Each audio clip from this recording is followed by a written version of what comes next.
വചനം ശക്തിദായകമാണ്. ഇന്ന് നമ്മളുമായി വചനം പങ്കുവെക്കുന്നത് ബ്രദർ മാർട്ടിൻ പാലയ്ക്കപ്പള്ളിയിലാണ്. സ്വന്തമായിട്ട് ഒരു ശുശ്രൂഷയ്ക്ക് നേതൃത്വം കൊടുക്കുന്ന തിരുവിഷ്ടം എന്ന് പറയുന്ന ഒരു മിനിസ്ട്രിക്ക് നേതൃത്വം കൊടുക്കുന്നു. അദ്ദേഹത്തിലൂടെ ദൈവത്തിൻ്റെ ജീവദായകമായ വചനം നമുക്ക് സ്വീകരിക്കാം, അങ്ങനെ അനുഗ്രഹം പ്രാപിക്കാം.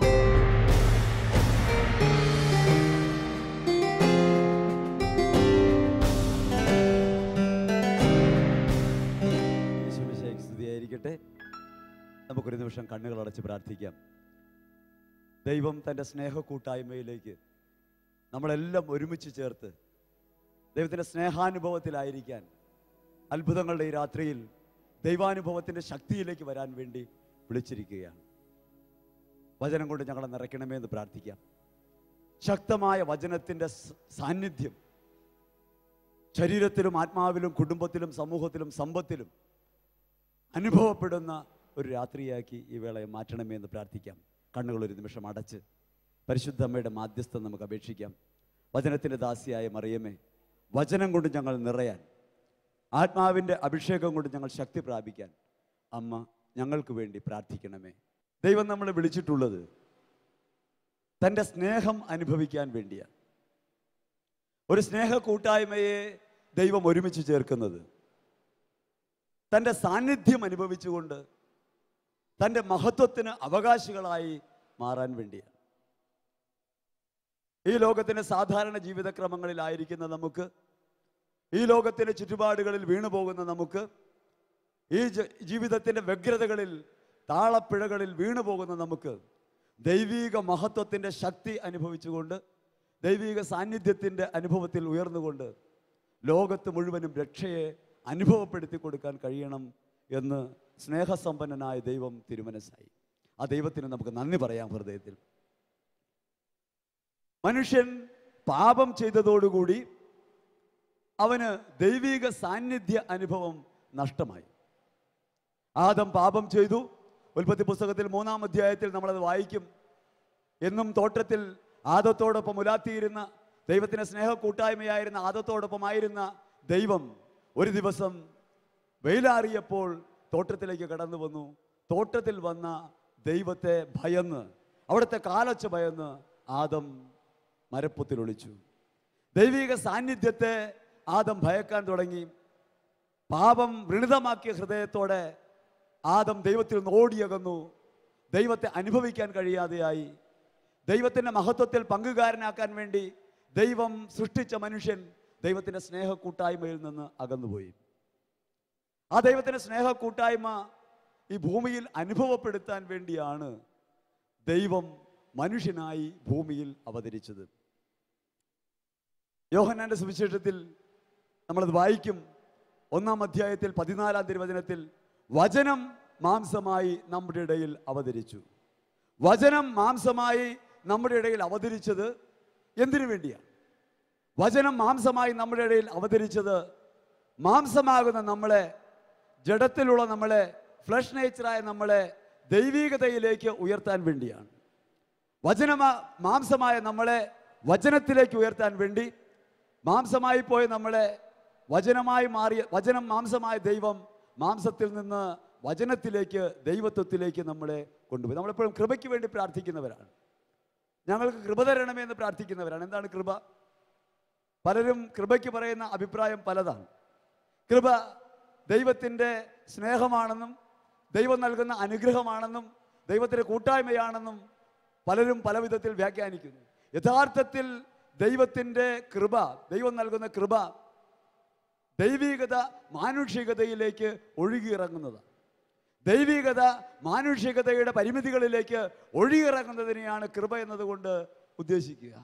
ഇവിടെ ദൈവം കൃപയായി, കൃപയും സത്യവുമായി മാനുഷികതയിലേക്ക് ഒഴുകിയിറങ്ങി എൻ്റെ മനുഷ്യത്വത്തെ, എൻ്റെ സാധാരണത്വത്തെ അസാധാരണത്വത്തിലേക്ക്, ദൈവികതയിലേക്ക് ഉയർത്താൻ വേണ്ടി.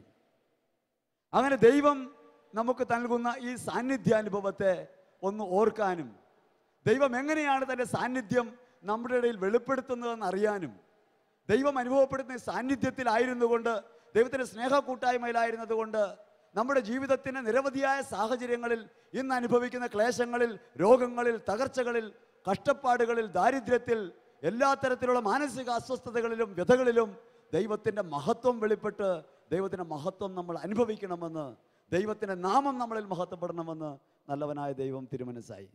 അങ്ങനെ ആ തിരുമനസ് ഓർക്കാനും ആ തിരുമനസ്സിനോടൊത്ത് ചിന്തിക്കാനും സാന്നിധ്യം അനുഭവിക്കാനും ആ സാന്നിധ്യത്തിനകത്ത് ഇന്ന് ഏതവസ്ഥയിലാണോ നമ്മളായിരിക്കുന്നത് ആ അവസ്ഥയ്ക്കകത്ത് ദൈവത്തിൻ്റെ ശക്തി വെളിപ്പെടാനും വേണ്ടിയാണ് നമ്മൾ ഒരുമിച്ച് കൂടിയിട്ടുള്ളത്. Hallelujah, hallelujah, hallelujah, hallelujah. ഉൽപ്പത്തി പുസ്തകത്തിൽ നമ്മളത് വായിക്കും. ലാബാന്റെ വീട്ടിലേക്ക് യാത്രയാകുന്ന യാക്കോബ്, ലാബാന്റെ അടുത്തേക്ക് യാത്രയാകുന്ന യാക്കോബ് ഇടയ്ക്ക് വെച്ച് വഴിയരികിൽ വിശ്രമിക്കാനായി കിടക്കുന്നു. ഇടയ്ക്ക് വെച്ച് വഴിയരികിൽ വിശ്രമിക്കാനായി കിടക്കുന്ന യാക്കോബ് ഉൽപ്പത്തി പുസ്തകത്തിൽ 28-ാം അധ്യായത്തിൽ 16-ാം തിരുവചനത്തിൽ ദൈവത്തിൻ്റെ സാമീപ്യം ഒരു സ്വപ്നത്തിലൂടെ കിടന്നുറങ്ങുന്നിടത്ത് കാണാനിടയായി. ദൈവം യാക്കോബിനോട് പറയുകയാണ്, നിന്നോട് കൂടെ ഞാനുണ്ട്. എങ്ങനെയാണ് യാക്കോബ് വരുന്നത്? ഏസാവിനെ വഞ്ചിച്ചു എന്ന ബോധത്തോടെ, ഏസാവിൻ്റെ അടുത്ത് നിന്ന് പോരുന്ന ബോധത്തോടെ നാട് വിട്ടു പോരുന്ന യാക്കോബ്, അലയുന്ന യാക്കോബ് ദൈവത്തിൻ്റെ സാന്നിധ്യം ഈ സ്വപ്നം വഴി മനസ്സിലാക്കുന്നു. തൻ്റെ ജീവിതത്തിൽ ദൈവം കൂടെ ഉണ്ടെന്ന ബോധ്യം യാക്കോബിനുണ്ടാകുന്നു. പഴയ നിയമത്തിൽ നമ്മൾ വായിക്കുന്ന പ്രവചനങ്ങളിലൊക്കെ തന്നെ ദൈവത്തിൻ്റെ സ്നേഹക്കൂട്ടായ്മ ദൈവം വെളിപ്പെടുത്തുകയാണ്. മോശയെ നമുക്കറിയാം. മോശ മലമുകളിലേക്ക് പോയി, ഹോറോബ് മലമുകളിലേക്ക് പോയി. മോശ എന്തിനാണ് ഹോറോബിൽ പോയത്? മോശ പോയത് ആടുകളെ മേയ്ക്കാനാണ്. ആടുകൾ എപ്പോഴും ആഗ്രഹങ്ങളുടെ പ്രതീകമാണ്. മോശ, മാതാപിതാക്കൾ നഷ്ടപ്പെട്ട മോശ, വിക്കനായ മോശ, വൃദ്ധനായ മോശ, കൊലപാതകിയായ മോശ, നാട് വിട്ട് അന്യദേശത്ത് തൻ്റെ അമ്മായിയപ്പൻ്റെ ആടുകളെ മേയ്ക്കാൻ മലമുകളിലേക്ക് പോകുന്ന മോശ, മലമുകളിൽ മുൾപ്പടർപ്പിൽ ദൈവത്തിൻ്റെ അഗ്നി എരിയുന്നത് കാണുന്നു, ദൈവത്തിൻ്റെ സാന്നിധ്യം ദർശിക്കുന്നു. മോശ കടന്നു ചെല്ലുന്നത് ആടുകളുമായിട്ടാണ്, ആഗ്രഹങ്ങളുമായിട്ടാണ്. ആഗ്രഹങ്ങളുമായി ഹോറോബ് മലയിൽ എത്തിച്ചേർന്ന മോശ അവിടെ വെച്ച് ദൈവത്തിൻ്റെ സാന്നിധ്യം മുൾപ്പടർപ്പ് കാണാനിടയായി. എരിയാത്ത മുൾപ്പടർപ്പ്, അഗ്നിയിൽ എരിയാത്ത മുൾപ്പടർപ്പ് കണ്ട് മോശ ദൈവത്തിൻ്റെ സാന്നിധ്യം മനസ്സിലാക്കുന്നു. ദൈവത്തിൻ്റെ സാന്നിധ്യത്തിന് മുമ്പിൽ മോശ തൻ്റെ ആടുകളെ മറക്കുന്നു.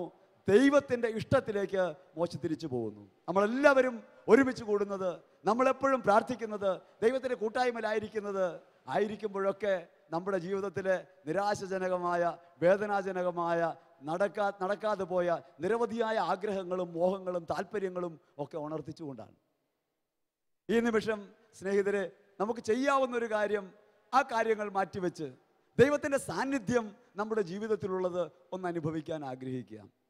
നമ്മൾ പലവിധങ്ങളായ കാര്യങ്ങൾ നമ്മുടെ ജീവിതത്തിൽ നിറവേറേണ്ട നിരവധിയായ ആഗ്രഹങ്ങൾ, നടക്കാതെ പോകുന്ന നിരവധിയായ മോഹങ്ങൾ, നമ്മുടെ പരാജയപ്പെട്ട പദ്ധതികൾ, നമ്മൾ നേരിടേണ്ട പ്രതികൂലങ്ങൾ, അവയൊക്കെക്കുറിച്ച് ആകുലപ്പെട്ടുകൊണ്ട് ദൈവസന്നിധിയിലിരുന്നാൽ ദൈവത്തിൻ്റെ സാന്നിധ്യം അനുഭവിക്കാൻ നമുക്ക് സാധ്യമല്ല. ദൈവത്തിൻ്റെ സാന്നിധ്യം അനുഭവിക്കണമെങ്കിൽ, ദൈവത്തെ അറിയണമെങ്കിൽ, ദൈവത്തിൻ്റെ സ്നേഹ സാമീപ്യം നമ്മുടെ ജീവിതത്തിൽ അനുഭവപ്രദമാകണമെങ്കിൽ എവിടെയാണ് ഇപ്പോൾ നിങ്ങൾ ആയിരിക്കുന്നത് ആ അവസ്ഥയിൽ നിന്ന് നമുക്ക് ദൈവത്തിൻ്റെ സ്നേഹത്തിൻ്റെ വലയത്തിലേക്ക് വരാൻ പറ്റണം. ദൈവത്തിൻ്റെ മഹത്വം, സാന്നിധ്യം നമ്മുടെ ജീവിതത്തിൽ ദർശിക്കാനായി പ്രാർത്ഥിക്കാൻ പറ്റണം.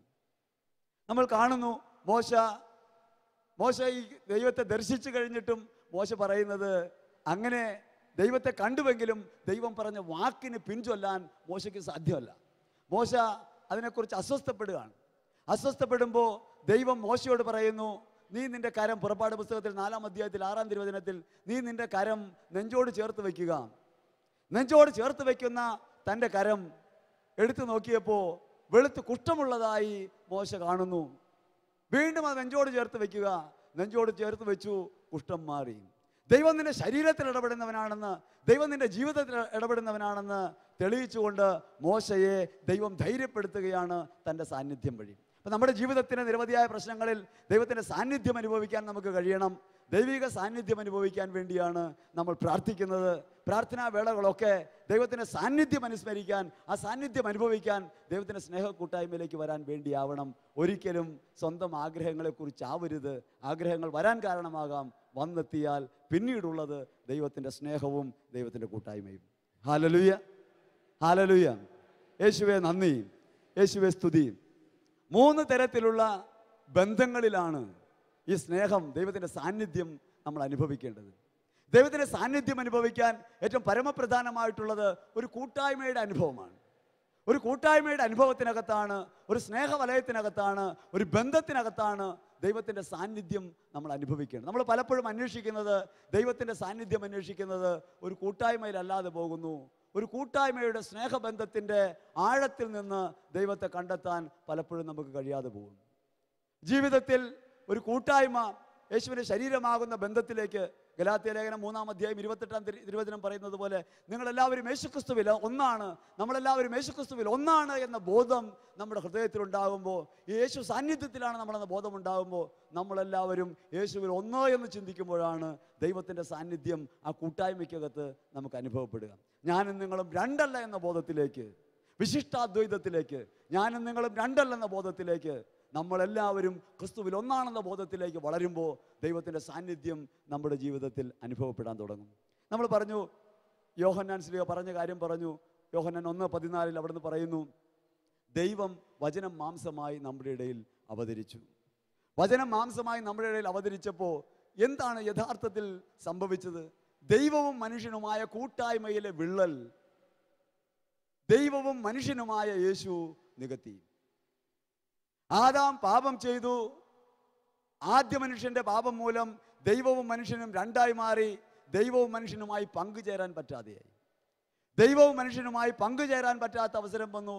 പരമപരിശുദ്ധനായ ദൈവവുമായി പാപിയായ മനുഷ്യന് കൂട്ടായ്മയുണ്ടാക്കുക സാധ്യമല്ല. പരമപരിശുദ്ധനായ ദൈവവുമായി പാപിയായ മനുഷ്യനെ ബന്ധപ്പെടുക സാധ്യമല്ല, കൂട്ടായ്മയിലാകുക സാധ്യമല്ല.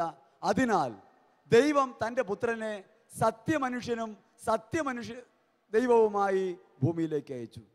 യേശു ഭൂമിയിലേക്ക് സത്യദൈവവും സത്യമനുഷ്യനുമായി വന്നു.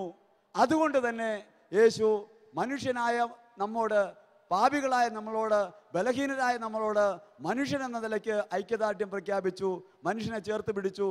അതേസമയം അവിടുന്ന് ദൈവമായതുകൊണ്ട് ദൈവത്തോടും ചേർന്ന് നിന്നു. ദൈവത്തോട് ചേർന്ന് നിന്നു. യേശു ദൈവത്തോട് ചേർന്ന് നിന്നു. യേശു ദൈവത്തിൻ്റെ പുത്രനാണെന്ന ബോധത്തിൽ നിലനിന്നു. അതുകൊണ്ട് യേശു ദൈവവുമായി ഐക്യപ്പെട്ടു. ദൈവം തന്നെയായ യേശു മനുഷ്യത്വത്തിൽ മനുഷ്യനുമായി ഐക്യപ്പെട്ടു. ദൈവ മനുഷ്യ സംയോഗം നടന്നു. ദൈവവും മനുഷ്യനും ഉണ്ടായ വിള്ളൽ നികത്തപ്പെട്ടു. ദൈവിക സാന്നിധ്യം നമ്മുടെ ജീവിതത്തിൽ അനുഭവിക്കാൻ ഒരു സ്നേഹ കൂട്ടായ്മയിൽ, യേശുവാകുന്ന ശരീരത്തിൻ്റെ ബന്ധത്തിൽ, യേശുവാകുന്ന സ്നേഹബന്ധത്തിൽ, വിശ്വാസത്തിൻ്റെ ബന്ധത്തിൽ നമ്മൾ ഒന്നിച്ചായിരിക്കുമ്പോൾ ഈ അത്ഭുതങ്ങളുടെ രാത്രിയിൽ നിങ്ങൾക്കത് അനുഭവിക്കാൻ പറ്റും. ദൈവം നിങ്ങളുടെ കൂടെ, ദൈവം എൻ്റെ കൂടെ, എമ്മാനുവലാകുന്നവൻ, കൂടെ വസിക്കുന്നവനാകുന്ന ദൈവം. ആ ദൈവത്തെ അനുഭവിക്കണമെങ്കിൽ ഈ ഒരു സ്നേഹത്തിൻ്റെ ബോധം ഈ നിമിഷം നിങ്ങളിൽ ഉണരണം. ഞങ്ങൾ ഒറ്റയ്ക്കല്ല, നമ്മളാരും ഒറ്റയ്ക്കല്ല. ഈ ലോകത്ത് മനുഷ്യൻ്റെ ഏറ്റവും വലിയ വേദന അവൻ ഒറ്റപ്പെട്ടു പോകുന്നു എന്നുള്ളതാണ്. ഈ ലോകത്ത് മനുഷ്യൻ്റെ വേദന അവൻ ഒറ്റപ്പെട്ടു പോകുന്നു എന്നുള്ളതാണ്. അവൻ്റെ നൊമ്പരങ്ങളിൽ, അവൻ്റെ ദുഃഖങ്ങളിൽ, അവൻ്റെ രോഗങ്ങളിൽ, അവൻ്റെ ദാരിദ്ര്യത്തിൽ, അവൻ്റെ ഇല്ലായ്മയിൽ, അവൻ്റെ തകർച്ചയിൽ അവൻ ഒറ്റപ്പെട്ടു പോകുന്നു. ഈ ലോകത്തിലെ മനുഷ്യൻ ഒറ്റപ്പെട്ടു പോകുന്ന മനുഷ്യനാണ്. ആ ഒറ്റപ്പെട്ടു പോകുന്ന മനുഷ്യനല്ല നമ്മൾ. യേശുക്രിസ്തുവിൽ വിശ്വസിക്കുമ്പോൾ, യേശുവിനോട് കൂട്ടായ്മ ഉണ്ടാകുമ്പോൾ ഒറ്റപ്പെട്ടവരല്ലെന്നും, യേശുവിൽ ഒന്നായി തീർന്ന, എല്ലാവരും ഒന്നായി തീർന്ന, ദൈവവുമായി ഐക്യം പ്രാപിച്ച മഹത്വത്തിൻ്റെ മനുഷ്യനാണ് എന്ന് തിരിച്ചറിയാൻ ഈ രാത്രി നമുക്ക് ഇടയാകണം. Hallelujah, hallelujah, hallelujah, hallelujah. മനസ്സിലുള്ള ദുഃഖങ്ങളും ഭാരങ്ങളും നിങ്ങൾ പ്രാർത്ഥനാവശ്യങ്ങളായി കൊണ്ടു നടക്കുന്നവയും എല്ലാം മാറ്റിവെച്ച് നമുക്ക് കുറച്ചു നേരം ദൈവത്തിൻ്റെ സാന്നിധ്യത്തെക്കുറിച്ച് നമ്മുടെ ജീവിതത്തിൽ ചിന്തിക്കാം. ദൈവം തൻ്റെ സാന്നിധ്യം മോശയ്ക്ക് വെളിപ്പെടുത്തിയതുപോലെ യേശയ്യായോട് അവിടുന്ന് പറഞ്ഞു, ഞാൻ കൂടെ വരും. യേശയ്യാ 43 ഭയപ്പെടേണ്ട, ഞാൻ നിന്നോട് കൂടെയുണ്ട്.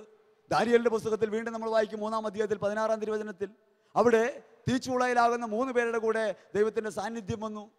സിംഹക്കുഴിയിലാകുന്ന ദാനിയേലിന്റെ കൂടെ ദൈവത്തിൻ്റെ സാന്നിധ്യം വന്നു. എവിടെ മനുഷ്യൻ ഒറ്റപ്പെട്ടു പോകുന്നുവോ, എവിടെ മനുഷ്യൻ തകർച്ചയിലാകുന്നുവോ, എവിടെ മനുഷ്യൻ ഭയത്തിലാകുന്നുവോ, അവിടെയെല്ലാം ദൈവം പഴയ നിയമത്തിലൂടെ, പ്രവചനങ്ങളിലൂടെ പ്രഖ്യാപിക്കുകയാണ്, ഞാൻ കൂടെ വരുന്നുണ്ട്, ഞാൻ ഒപ്പമുണ്ട്, നിങ്ങൾ ഒറ്റയ്ക്കല്ല. യേശുവിലാകുന്ന നമ്മൾ ഇപ്പോൾ തിരിച്ചറിയുന്ന ഏറ്റവും പ്രധാനപ്പെട്ട കാര്യം, നമ്മൾ സ്നേഹ കൂട്ടായ്മയ്ക്കകത്താണ്, നമ്മൾ ഒറ്റയ്ക്കല്ല. 2, ഈ ദൈവിക ബന്ധം, സാന്നിധ്യം അനുഭവിക്കേണ്ടത് അപരനിൽ ക്രിസ്തുവിനെ കണ്ടുകൊണ്ടാണ്. തൻ്റെ കൂടെയുള്ളവരിൽ ക്രിസ്തുവിൻ സാന്നിധ്യം അനുഭവിക്കാൻ കഴിയാതെ പോകുന്ന ഒരാൾക്ക് ദൈവത്തെ അനുഭവിക്കാൻ സാധ്യമല്ല. ദൈവാനുഭവം ഇല്ല എന്ന് പറഞ്ഞ് പലപ്പോഴും വിലപിക്കുന്ന നമ്മൾ, അല്ലെങ്കിൽ ദൈവാനുഭവം ഒരു കുളിരോ എന്തെങ്കിലും ശാരീരിക അനുഭവങ്ങളോ ബാഹ്യമായ അത്ഭുതങ്ങളോ അടയാളങ്ങളോ ആണെന്ന് കരുതുന്ന നമുക്ക് വ്യക്തമായി ബോധ്യമാകേണ്ട ഒരു കാര്യം, അപരനിൽ ക്രിസ്തു സാന്നിധ്യത്തെ അനുഭവിക്കാൻ കഴിയുമ്പോഴാണ്, അപരനിലുള്ള ക്രിസ്തുവിനെ തിരിച്ചറിയാൻ കഴിയുമ്പോഴാണ് ഈ സാന്നിധ്യാനുഭവത്തിലേക്ക് നമുക്ക് വരാൻ കഴിയുക. അപരനിലുള്ള ക്രിസ്തുവിനെ നമുക്ക് അനുഭവിക്കാൻ പറ്റണം. മൂന്നാമത്, ഇത് വ്യക്തിപരമായ ഒരു അനുഭവമായി മാറണം. എൻ്റെ ശരീരത്തിൽ, എൻ്റെ കുറവുകളിൽ, എൻ്റെ പോരായ്മകളിൽ, എൻ്റെ ബലഹീനതകളിൽ ജീവിക്കുന്ന ഒരു ദൈവമുണ്ട് എന്ന സത്യം ഞാൻ തിരിച്ചറിയാൻ തുടങ്ങണം. നമ്മളെപ്പോഴും പലപ്പോഴും സാധാരണഗതി ചിന്തിക്കുന്നത്, നമുക്ക് അപരനിലുള്ള ദൈവത്തെ കാണാൻ സാധ്യമല്ല. അപരനിലുള്ള ദൈവത്തെയല്ല നമ്മൾ കാണുന്നത്. അവരിലെ കുറവുകൾ കാണുന്ന നമ്മൾ, അവരെ കുറ്റം വിധിക്കുന്ന നമ്മൾ, അവരിന് പോരായ്മയുണ്ടെന്ന് പറയുന്ന നമ്മൾ, അവരൻ പൈശാചിക പ്രവൃത്തിയിലാണ്, ബന്ധനത്തിലാണെന്ന് പറയുന്ന നമുക്ക് അവരിലുള്ള ക്രിസ്തുവിൻ്റെ അംശത്തെ കാണാൻ സാധ്യമല്ല. പിതാവിൻ്റെയും പുത്രൻ്റെയും പരിശുദ്ധാത്മാവിൻ്റെ നാമത്തിൽ ദൈവാത്മാവിനെ സ്വീകരിച്ച് ദൈവം ഹൃദയത്തിനകത്ത് വസിക്കുന്ന, ദൈവം ഉള്ളിൽ വസിക്കുന്ന, ദൈവത്തിൻ്റെ ആലയമായ ആളുകൾ തമ്മിൽ എപ്പോഴും ചർച്ച ചെയ്യുന്നത് ദൈവിക സാന്നിധ്യത്തെക്കുറിച്ചല്ല. നിന്നിൽ ദൈവത്തെ കാണുന്നു എന്ന അനുഭവത്തിലേക്ക് വരാൻ എനിക്ക് കഴിയാതെ പോകുന്ന പരിമിതി നമുക്കിപ്പോഴും നിലനിൽക്കുന്നുണ്ട്. സഹോദരങ്ങൾ തമ്മിൽ, ജീവിത പങ്കാളിമാർ തമ്മിൽ, ബന്ധങ്ങൾ തമ്മിൽ, ഒരു സമൂഹത്തിലുള്ളവർ തമ്മിൽ പരസ്പരം ദൈവത്തിൻ്റെ സാന്നിധ്യം അനുഭവിക്കാൻ കഴിയാതെ നമുക്ക് പലപ്പോഴും പോകുന്നു. മൂന്നാമത്, അവനവൻ്റെ ശരീരത്തിൽ, അവനവൻ്റെ ജീവനിൽ ദൈവത്തിൻ്റെ സാന്നിധ്യം ദർശിക്കാൻ നമുക്ക് കഴിയണം. അവനവനിൽ തന്നെ ദൈവത്തിൻ്റെ സാന്നിധ്യം ദർശിക്കുക എങ്ങനെയാണ് സാധ്യമാകുക? അവനവനോട് മതിപ്പുള്ളവരായിട്ട് മാറാൻ നമുക്ക് പറ്റണം. ഞാനെത്ര കുറവുള്ളവനായിരിക്കുമ്പോഴും, ഞാനെത്ര പോരായ്മയുള്ളവനായിരിക്കുമ്പോഴും, ഞാനെത്ര പ്രലോഭിതനായിരിക്കുമ്പോഴും ദൈവത്തിൻ്റെ സാന്നിധ്യം, സജീവ സാന്നിധ്യം എൻ്റെ അകത്തുണ്ട്. ദൈവം എൻ്റെ ഉള്ളിൽ വസിക്കുന്നുണ്ട്. യേശു എന്നിൽ വസിക്കുന്നുവെന്ന സത്യം ഞാൻ തിരിച്ചറിയാനും ധ്യാനിക്കാനും തുടങ്ങണം. ഞാൻ കുറവുള്ളവനാണ്, പോരായ്മയുള്ളവനാണെന്ന് പറയുമ്പോൾ അത് ഞാൻ അധപ്പതിച്ചു പോകാൻ വേണ്ടിയല്ല. 2 കൊരിന്ത്യർ 12-ാം അധ്യായം 10-ാം തിരുവചനത്തിൽ പറയുകയാണ്, നീ ബലഹീനനായിരിക്കുന്നത് ബലഹീനനായിരിക്കാൻ വേണ്ടിയല്ല, ദൈവത്തിൻ്റെ ശക്തി നിന്നിൽ വെളിപ്പെടാൻ വേണ്ടിയാണ്. ആര് ബലഹീനനായിരിക്കുന്നുവോ അവരിൽ ദൈവത്തിൻ്റെ ശക്തി വെളിപ്പെടണം. ഒരു ഗ്ലാസ്സിൽ നിറച്ച് വെള്ളമുണ്ടെങ്കിൽ അതിൽ വായുവിൻ്റെ അംശം കാണാൻ നമുക്ക് സാധ്യമല്ല. ഒരു ഗ്ലാസ്സിൽ നിറയെ വെള്ളം ഇരിക്കുമ്പോൾ അതിനകത്ത് വായു എത്ര ഉണ്ടെന്ന് നോക്കിയാൽ നമുക്ക് കാണാൻ സാധ്യമല്ല.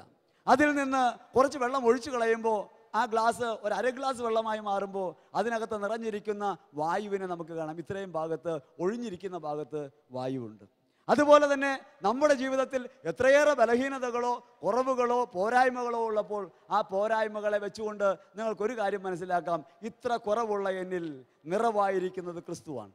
ഇത്ര കുറവുള്ള എന്നിൽ, ഞാൻ എൻ്റെ അയോഗ്യതയിൽ, എൻ്റെ പോരായ്മയിൽ നിറവുള്ളവനായ ഒരു ക്രിസ്തു ജീവിക്കുന്നുണ്ട് എന്ന സത്യം തിരിച്ചറിയാൻ പറ്റണം. എൻ്റെ ശരീരം, എൻ്റെ മനസ്സ്, എൻ്റെ ആത്മാവ് ദൈവത്തിൻ്റെതാണെന്നും ഞാൻ ദൈവത്തിൻ്റെതാണെന്നും ആ ദൈവം എന്നിൽ നിറഞ്ഞു വസിക്കാൻ വേണ്ടി ഭൂമിയിൽ മനുഷ്യനായി അവതരിച്ച ഒരു ദൈവമാണെന്നും ആ ദൈവം എൻ്റെ ഉള്ളിലുണ്ട് എന്ന ബോധ്യം എനിക്കുണ്ടാണ്. എത്രമാത്രം കുറവുള്ളവരായിരിക്കുമ്പോഴും പോരായ്മയുള്ളവരായിരിക്കുമ്പോഴും ഏറ്റവും എളുപ്പത്തിൽ ദൈവ സാന്നിധ്യം അനുഭവിക്കാൻ നമുക്കങ്ങനെ കഴിയും. ഒരിക്കൽ നമ്മുടെ കൂട്ടായ്മയ്ക്കകത്ത് ഒത്തിരി പേർ പ്രാർത്ഥിക്കാനിരിക്കുന്ന ഒരു സമൂഹത്തിനകത്ത് നമുക്ക് പരിചയമുള്ള സുഹൃത്തുക്കളാണ്. അവർക്ക് കുമ്പസാരത്തിന് വേണ്ടി ഒരുങ്ങാൻ വേണ്ടി അവരോട് പറയുകയാണ്, മക്കളെ നമുക്ക് കുമ്പസാരിക്കാൻ ഒരുങ്ങാം. മനസാക്ഷിയൊക്കെ വിശുദ്ധീകരിച്ച് പ്രാർത്ഥിച്ചു. പ്രാർത്ഥനയൊക്കെ കഴിഞ്ഞിട്ട് എല്ലാവരുടെയും മുഖം സാധാരണ പോലെ തന്നെ ഇരിക്കുകയാണ്. ഒരു വ്യത്യാസമില്ല. ആരുടെ മുഖത്തും ഒരു ഭാവമാറ്റമില്ല. ആരുടെ മുഖത്തും ഒരു പാപം ചെയ്തെന്ന് തോന്നലോ ദുഃഖഭാവമോ ആരുടെയും ഹൃദയത്തിൽ ഒരു അനക്കമുള്ളതായോ മുഖഭാവത്തിൽ നിന്ന് കാണാൻ കഴിയുന്നില്ല. മരം പോലെ ഇരിക്കുകയാണ് ആളുകൾ, പാറ പോലുള്ള ഹൃദയം. അപ്പോൾ ഉടനെ തന്നെ നമ്മൾ അവരോട് പറയുകയാണ്, നിങ്ങൾ കുറച്ചു നേരം ഈശോയും ഞാനും എന്നൊരു കാര്യം ചിന്തിക്കുക. ഈശോ എൻ്റെ കൂടെ എന്ന് ചിന്തിക്കുക. ഈശോ എൻ്റെ ഉള്ളിലെന്ന് ചിന്തിക്കാൻ തുടങ്ങുക. ഏതാനും നിമിഷം ഈശോ എൻ്റെ ഉള്ളിലുണ്ട് എന്ന് ചിന്തിക്കാൻ തുടങ്ങിയതോടുകൂടി ഇരിക്കുന്ന സമൂഹം മുഴുവനും വാവിട്ട് കരയാൻ തുടങ്ങി. ദൈവം കൂടെ എന്ന് അനുഭവപ്പെടുമ്പോഴാണ് അവനവൻ്റെ പോരായ്മ നമ്മൾ തിരിച്ചറിയുക. ലൂക്കാ സുവിശേഷത്തിൽ 5-ാം അധ്യായത്തിൽ 6 മുതലുള്ള തിരുവചനങ്ങളിൽ അവിടെ അപ്പോസ്തലന്മാരെ വിളിക്കുന്ന സമയത്ത് പത്രോസ്ലീഹയോട് കർത്താവ് പറയുകയാണ്, വള്ളത്തിൻ്റെ വലത്തുഭാഗത്ത് വലയിറക്കുക. വലയിറക്കി ആവശ്യത്തിനോളം മത്സ്യം കിട്ടി. മത്സ്യത്തിൻ്റെ പെരുപ്പം കണ്ടപ്പോൾ പത്രോസ്ലീഹയ്ക്ക് ആളെ മനസ്സിലായി. കർത്താവെ, അവിടെ നിന്ന് പത്രോസ്ലീഹ കുപ്പായമെടുത്ത് ധരിച്ചുകൊണ്ട് യേശുവിൻ്റെ കാൽക്കൽ വീണുകൊണ്ട് പറയുകയാണ്, കർത്താവെ, ഞാൻ പാപിയാണ്, എന്നിൽ നിന്നും അകന്നു പോകണമേ. ഞാൻ പാപിയാണ്, എന്നിൽ നിന്നും അകന്നു പോകണമേ. പത്രോസിന് സ്വയമുള്ള കുറവുകൾ, പാപാവസ്ഥകൾ മനസ്സിലായി. ദൈവത്തിൻ്റെ സാന്നിധ്യം അനുഭവം ഉണ്ടായപ്പോൾ സ്വന്തം കുറവുകളിലേക്ക് പത്രോസ് നോക്കാനിടയായി. എന്നിൽ നിന്ന് അകന്നു പോകണമേ. മർക്കോസ് സുവിശേഷത്തിൽ വീണ്ടും നമ്മൾ വായിക്കും, ഗെരസേനരുടെ നാട്ടിൽ ലഗ്യോൻ ബാധിതനെ സുഖപ്പെടുത്തുന്ന സമയത്ത് ലഗ്യോൻ ബാധിതനെ സുഖപ്പെടുത്തിയത് അറിഞ്ഞ് ഓടിക്കൂടിയ നാട്ടുകാർ യേശുവിനോട് പറയുന്നത്, ഞങ്ങളുടെ പ്രദേശം വിട്ടു പോകണമേ, ഞങ്ങളുടെ പ്രദേശം വിട്ടുപോകണമേ. നീ ആത്മാക്കളുടെ മേൽ അധികാരമുള്ളവൻ, നീ ആത്മാക്കളുടെ മേൽ അധികാരമുള്ളവൻ, ദൈവം പരിശുദ്ധനായവൻ ഞങ്ങളിൽ നിന്ന് അകന്നു പോകണമേ. ദൈവത്തിൻ്റെ സാന്നിധ്യം നമുക്ക് നമ്മുടെ ജീവിതത്തിൽ അനുഭവിക്കാനിടയാകാൻ വേണ്ടി പ്രാർത്ഥിക്കാൻ പറ്റും. ദൈവത്തിൻ്റെ സജീവമായ സാന്നിധ്യം നമ്മുടെ ജീവിതത്തിൽ അനുഭവപ്പെടണം. എവിടെ അനുഭവപ്പെടും ദൈവത്തിൻ്റെ സാന്നിധ്യം? എവിടെ അനുഭവപ്പെടണം? ദൈവത്തിൻ്റെ സാന്നിധ്യം അനുഭവപ്പെടേണ്ടത് നിന്റെ ജീവിതത്തിൻ്റെ ശൂന്യതകളിലാണ്. നിന്റെ ജീവിതത്തിൻ്റെ ശൂന്യതകളിൽ, നിന്റെ ജീവിതത്തിൻ്റെ ഇല്ലായ്മകളിൽ നീ എവിടെ ആയിരിക്കുന്നുവോ, നീ എവിടെ ഏറ്റവും ഒഴിഞ്ഞ കല്ലറയിലായിരിക്കുന്നുവോ അവിടെ ദൈവത്തിൻ്റെ സാന്നിധ്യം അനുഭവിക്കണം. യോഹന്നാൻ ശ്ലീഹ സുവിശേഷത്തിൽ 20-ാം അധ്യായത്തിൽ 1 മുതലുള്ള തിരുവചനങ്ങൾ പറയുകയാണ്, ശിഷ്യന്മാർ ശൂന്യമായ കല്ലറ കണ്ടു. ശൂന്യമായ കല്ലറ കണ്ട ശിഷ്യന്മാർ ഒരു കാര്യം തിരിച്ചറിഞ്ഞു, കർത്താവ് ഉയർത്തെഴുന്നേറ്റു. ശൂന്യമായ കല്ലറയാണ് അപ്പോസ്തലന്മാർക്ക് ക്രിസ്തുവിനെ വെളിപ്പെടുത്തി കൊടുക്കുക. കുരിശിൽ തറയ്ക്കപ്പെട്ട് കല്ലറയിൽ അടക്കപ്പെട്ട യേശു അവിടെ ഇല്ലെന്ന് കേട്ട് ഓടി വന്നവർ, ആ കല്ലറയ്ക്കകത്ത് യേശുവില്ലെന്ന് കേട്ട് ഓടി വന്നവർ യേശുവിനെ കണ്ടല്ല വിശ്വസിച്ചത്, ശൂന്യത കണ്ട് വിശ്വസിക്കാനിടയായി. നമ്മുടെ ജീവിതത്തിൽ നിരവധിയായ ശൂന്യതയുടെ അനുഭവങ്ങളുണ്ട്. നമ്മുടെ ജീവിതത്തിൽ നിരവധിയായ ശൂന്യതയുടെ അനുഭവങ്ങൾ നമ്മൾ പേറുന്നുണ്ട്. ദൈവത്തെ കണ്ടെത്താൻ പറ്റാത്ത, ഇരുളെന്ന് കരുതുന്ന നിരവധിയായ ജീവിത സാഹചര്യങ്ങൾ നമ്മുടെ ജീവിതത്തിലുണ്ട്. കഷ്ടതയുടെ സാഹചര്യങ്ങൾ, ആർക്കും നിങ്ങളെ വേണ്ടാത്ത സാഹചര്യങ്ങൾ, എല്ലാവരാലും ഒറ്റപ്പെടുത്തപ്പെട്ട സാഹചര്യങ്ങൾ, പുഴുത്ത പട്ടിയെപ്പോലെ സ്വന്തങ്ങളും സഹോദരങ്ങളും തള്ളിക്കളഞ്ഞ സമയങ്ങൾ നിങ്ങളുടെ ജീവിതത്തിലുണ്ട്. നിങ്ങളുടെ ഹൃദയം പങ്കുവയ്ക്കുന്ന നിങ്ങളുടെ ജീവിത പങ്കാളിക്ക് നിങ്ങളെ അംഗീകരിക്കാൻ കഴിയാത്ത, നിങ്ങളെ തിരിച്ചറിയാൻ കഴിയാത്ത, നിങ്ങളുടെ ഹൃദയം മനസ്സിലാക്കാൻ പറ്റാത്ത ജീവിതാനുഭവങ്ങൾ നിങ്ങളുടെ ജീവിതത്തിലുണ്ട്. ശൂന്യമായ കല്ലറകൾ. ആ ശൂന്യമായ കല്ലറകൾക്കകത്ത് ദൈവത്തിൻ്റെ സാന്നിധ്യം നിങ്ങൾക്ക് മനസ്സിലാകും. വ്യക്തമായിട്ട് സാധാരണ ഭാഷയെ പറഞ്ഞാൽ, എപ്പോഴാണ് ദൈവത്തെ കണ്ടെത്താൻ പറ്റുക? ഉറപ്പായിട്ടും ദൈവം കൂടെ ഉണ്ടെന്ന് പറയാൻ പറ്റുന്ന സമയം എപ്പോഴാണ്? എപ്പോഴാണ് ദൈവത്തെ കൂടുതൽ കണ്ടെത്താൻ പറ്റുക? എല്ലാവരാലും ഒറ്റപ്പെടുത്തപ്പെട്ടു, ആരും നിങ്ങളെ സ്നേഹിക്കുന്നില്ല, നിങ്ങൾ പറയുന്നത് ആർക്കും മനസ്സിലാകുന്നില്ല, നിങ്ങൾ പറയുന്നത് ആർക്കും മനസ്സിലാകാത്ത, നിങ്ങളുടെ ഹൃദയം ആർക്കും വ്യക്തമായി തിരിച്ചറിയാൻ പറ്റാത്ത ആ മുഹൂർത്തത്തിൽ, ഏകാന്തതയിൽ, രാത്രിയിൽ കണ്ണുനീരോടെ നിങ്ങൾ പറയും, കർത്താവേ നീ മാത്രം ആശ്രയം, നീ മാത്രം ആശ്രയം. ദൈവത്തിൻ്റെ സാന്നിധ്യം നിങ്ങൾ തിരിച്ചറിയുക ലോകം നിങ്ങളെ ഒറ്റപ്പെടുത്തുമ്പോഴാണ്. ഈ ലോകത്തിലെ സമ്പത്ത് തകരുമ്പോൾ, ഈ സമ്പത്ത് മൂലം നിങ്ങളുടെ ജീവിതം തകർച്ചയിലായി എന്ന് നിങ്ങൾ വിലപിക്കുമ്പോൾ, നിങ്ങൾ എല്ലാവരാലും വെറുക്കപ്പെട്ടവനായി മാറുമ്പോൾ, ആരുമില്ലാത്തവനായി, ആരും സഹായിക്കാത്തവനായി, സഹോദരങ്ങളും ബന്ധുക്കളും പോലും നിങ്ങളെ സഹായിക്കാതെ തള്ളി മാറ്റപ്പെടുന്ന അവസരത്തിൽ നിശ്ചയമായും നിങ്ങൾക്ക് ദൈവത്തിൻ്റെ സാന്നിധ്യം അനുഭവിക്കാം. ദൈവം കൂടെയുള്ളത് നിങ്ങൾ അറിയും. ദൈവം കൂടെയുള്ളത് നിങ്ങൾ അറിയുന്നത് മനുഷ്യർ നിങ്ങളെ കൈവിടുമ്പോഴും ലോകത്തിൻ്റെ സമ്പത്ത് നിങ്ങളെ കൈവിട്ടു പോകുമ്പോഴുമാണ്. എപ്പോഴാണ് ദൈവത്തിൻ്റെ സാന്നിധ്യം അറിയുക? ഒരാൾ രോഗിയായി, അയാളുടെ രോഗം ഈ ലോകത്തിലെ വൈദ്യശാസ്ത്രം കൊണ്ട് സുഖപ്പെടുത്താൻ കഴിയാത്തതാണെന്ന് ഉറപ്പ് വരുമ്പോൾ, ഈ ലോകത്തിൽ നിങ്ങൾ അനുഭവിക്കുന്ന രോഗപീഠകൾ ഒരു ഡോക്ടറെ കൊണ്ട് സുഖപ്പെടുത്താൻ കഴിയാത്തതാണെന്ന് ബോധ്യം വരുമ്പോൾ, ചികിത്സിച്ച് മടുക്കുമ്പോൾ, 38 വർഷം ബെത്സേദ കുളക്കരയിൽ കിടന്ന രോഗിയെപ്പോലെ ഈ ലോകത്തിൻ്റെ രക്ഷാസങ്കേതങ്ങൾ എൻ്റെ രോഗത്തെ പരിഹരിക്കാൻ കഴിവുള്ളതല്ലെന്ന് നിങ്ങളുടെ ഹൃദയത്തിന് ഉറപ്പ് വരുമ്പോൾ, നിങ്ങൾ ഹൃദയത്തിൽ പറയും, എൻ്റെ ദൈവമേ നീ മാത്രം ആശ്രയം, എൻ്റെ ദൈവമേ നീ മാത്രം ആശ്രയം. നിങ്ങൾ ദൈവത്തെ കാണുന്നത്, അനുഭവതലത്തിൽ കാണുന്നത്, ഹൃദയപരതയെ കാണുന്നത് ജീവിതത്തിൻ്റെ സൗഖ്യാനുഭവങ്ങളിലല്ല, നന്മകളിലല്ല. ദൈവത്തെ കണ്ടെത്തുന്നത് ജീവിതത്തിൽ ഉണ്ടാകുന്ന, ഇങ്ങനെ ഒറ്റപ്പെട്ടു പോകുന്ന, ആരും സഹായിക്കാനില്ലാത്ത, ആർക്കും രക്ഷിക്കാനാവാത്ത നിങ്ങളുടെ ജീവിതത്തിൻ്റെ എല്ലാ നിമിഷങ്ങളും എണ്ണപ്പെട്ടുവെന്ന് തോന്നുന്ന ആ നിമിഷത്തിൽ ദൈവത്തിൻ്റെ സജീവ സാന്നിധ്യം നിങ്ങൾക്ക് അനുഭവിക്കാൻ പറ്റും. ഹൃദയത്തിനകത്ത് ദൈവത്തിൻ്റെ അനുഭവമുണ്ടായി ദൈവത്തെ ആരാധിക്കണമെങ്കിൽ, ദൈവത്തെ ഹൃദയത്തിനകത്ത് ആരാധിക്കണമെങ്കിൽ ഇങ്ങനെ ഹൃദയപരമായ ഒരു അനുഭവം നിങ്ങൾക്കുണ്ടാകണം. ഇത് നിങ്ങൾക്കുണ്ടായിട്ടുണ്ട്, ഇത് നിങ്ങൾക്ക് എല്ലാവർക്കും ഉണ്ടായിട്ടുണ്ട്. ഈ ലോകത്ത് സകല മനുഷ്യരും ഈ അനുഭവത്തിലൂടെ കടന്നു പോകും. സകല മനുഷ്യരും ഈ അനുഭവത്തിലൂടെ കടന്നു പോകും. നന്മ ഉണ്ടാകുമ്പോൾ നമ്മൾ എന്താ പറയുക? നന്മ ഉണ്ടാകുമ്പോൾ നമ്മൾ പറയുക, ആദ്യം പറയുന്ന വാക്ക് ഭാഗ്യം. നന്മ ഉണ്ടാകുമ്പോൾ നമ്മൾ ആദ്യം പറയുന്ന വാക്ക് ഭാഗ്യം. ഭാഗ്യത്തിന് രക്ഷപ്പെട്ടു. പരീക്ഷയിൽ ജയിക്കുന്ന കുട്ടി പറയുന്നത് ഭാഗ്യത്തിന് നല്ല മാർക്ക് കിട്ടി, എഴുതിയതനുസരിച്ചല്ല ഭാഗ്യത്തിന്. രണ്ടാമത് പറയുന്നത് ഞാൻ നേടി എൻ്റെ കഴിവ് കൊണ്ട്, ഞാൻ നേടി എൻ്റെ കഴിവ് കൊണ്ട്, രണ്ടാമത്തെ അഭിപ്രായം. മൂന്നാമത്തെ അഭിപ്രായം, എന്നെ മറ്റുള്ളവർ സഹായിച്ചു അതുകൊണ്ട്. ദൈവം നിങ്ങളെ സഹായിച്ചപ്പോൾ, ദൈവം നിങ്ങളുടെ ജീവിതത്തിൽ അത്ഭുതം പ്രവർത്തിച്ചപ്പോൾ, ദൈവം നിങ്ങൾക്ക് നന്മ ചെയ്തു തന്നപ്പോൾ അത് ഭാഗ്യത്തിൻ്റെ കരങ്ങളിലേക്ക് വിട്ട്, രണ്ടാമത് അത് അവനവൻ്റെ കഴിവുകളിൽ ആരോപിച്ച്, മൂന്നാമത് അത് അന്യരുടെ സഹായത്താലാണെന്ന് പറഞ്ഞ് ദൈവത്തിൻ്റെ മഹനീയ സാന്നിധ്യത്തെ നിങ്ങളും ഞാനും അറിയാതെ ജീവിതത്തിൻ്റെ നിരവധി നിമിഷങ്ങളിൽ തള്ളിപ്പറഞ്ഞിട്ടുണ്ട്. ആ തള്ളിപ്പറഞ്ഞ നിമിഷങ്ങളിൽ നമുക്ക് അനുഭവിക്കാൻ പറ്റാത്ത ദൈവിക സാന്നിധ്യം തകർന്നു പോയ നിമിഷങ്ങളിൽ, ആരുമില്ലാത്ത സാഹചര്യങ്ങളിൽ, വേദനയുടെ നീർക്കയങ്ങളിൽ, കണ്ണീരിൻ്റെ ആഴങ്ങളിൽ, തകർച്ചയുടെ ഏറ്റവും പടുകുഴിയിൽ നിന്നുകൊണ്ട് നിങ്ങൾക്ക് അനുഭവിക്കാൻ പറ്റും. ഞാൻ പറയുന്നത് സത്യമല്ലേ? ജീവിതത്തിൻ്റെ സ്വന്തം നാൾ വഴികളൊക്കെ ഒന്ന് കൂട്ടിക്കിഴിച്ച് ഒന്ന് എണ്ണി നോക്ക്. നിങ്ങളുടെ പഴയ ജീവിതത്തിൻ്റെ ഓരോ ഏടുകളും ഒന്നെടുത്ത് പരിശോധിച്ച് നോക്ക്. ജീവിതത്തിൻ്റെ നിരവധി നിമിഷങ്ങളിൽ, ആരുമില്ലാത്ത ഏകാന്തതകളിൽ, ആർക്കും നിങ്ങളെ വേണ്ടാത്ത ജീവിത സാഹചര്യങ്ങളിൽ ദൈവത്തിൻ്റെ സജീവ സാന്നിധ്യം, സജീവനായ ദൈവം നമ്മുടെ കൂടെ ഉള്ളത് നിങ്ങൾ അനുഭവിച്ചിട്ടുണ്ട്. Hallelujah, hallelujah. ആ ദൈവത്തെ, ആ സജീവനായ ദൈവത്തെ നമ്മൾ അങ്ങനെ അനുഭവിച്ചു. ഇനി അങ്ങനെ അനുഭവിച്ച ആ ദൈവത്തോട് നമ്മൾ പറയേണ്ടത്, ഈ സാഹചര്യം മാറ്റിത്തരണമെന്നാണോ? ദൈവാനുഭവം ഉണ്ടായ സമയമാണ്. എൻ്റെ 2 കിഡ്നി തകർന്നു പോയ മനുഷ്യനാണ് ഞാൻ. 2 കിഡ്നിയും ഡീക്കേയിങ് ആയിപ്പോയി. 18 വർഷം നിരീശ്വരവാദിയായിരുന്നു എനിക്ക്. അവസാനം ദൈവത്തെ കണ്ടെത്തണമെങ്കിൽ എൻ്റെ ശരീരമോ മനസ്സോ എൻ്റെ സമ്പത്തോ എൻ്റെ ബന്ധങ്ങളോ എൻ്റെ പ്രശസ്തിയോ ഞാൻ ആയിരിക്കുന്ന സാഹചര്യങ്ങളോ സഹായകമല്ലെന്ന് മനസ്സിലാക്കിയ ദൈവം എല്ലാം വലിച്ചു മാറ്റി. എൻ്റെ 2 കിഡ്നികൾ തകർന്നു പോയി. ആ 2 കിഡ്നികൾ തകർന്നപ്പോഴാണ് എനിക്ക് എൻ്റെ ദൈവത്തെ കാണാൻ പറ്റിയത്. അതുകൊണ്ട് ഈ രോഗബാധിതനായി മരണത്തെ നേരിട്ട് കണ്ട സമയത്ത് ഞാൻ പ്രാർത്ഥിച്ചില്ല, ദൈവമേ എൻ്റെ രോഗം മാറ്റണമേ.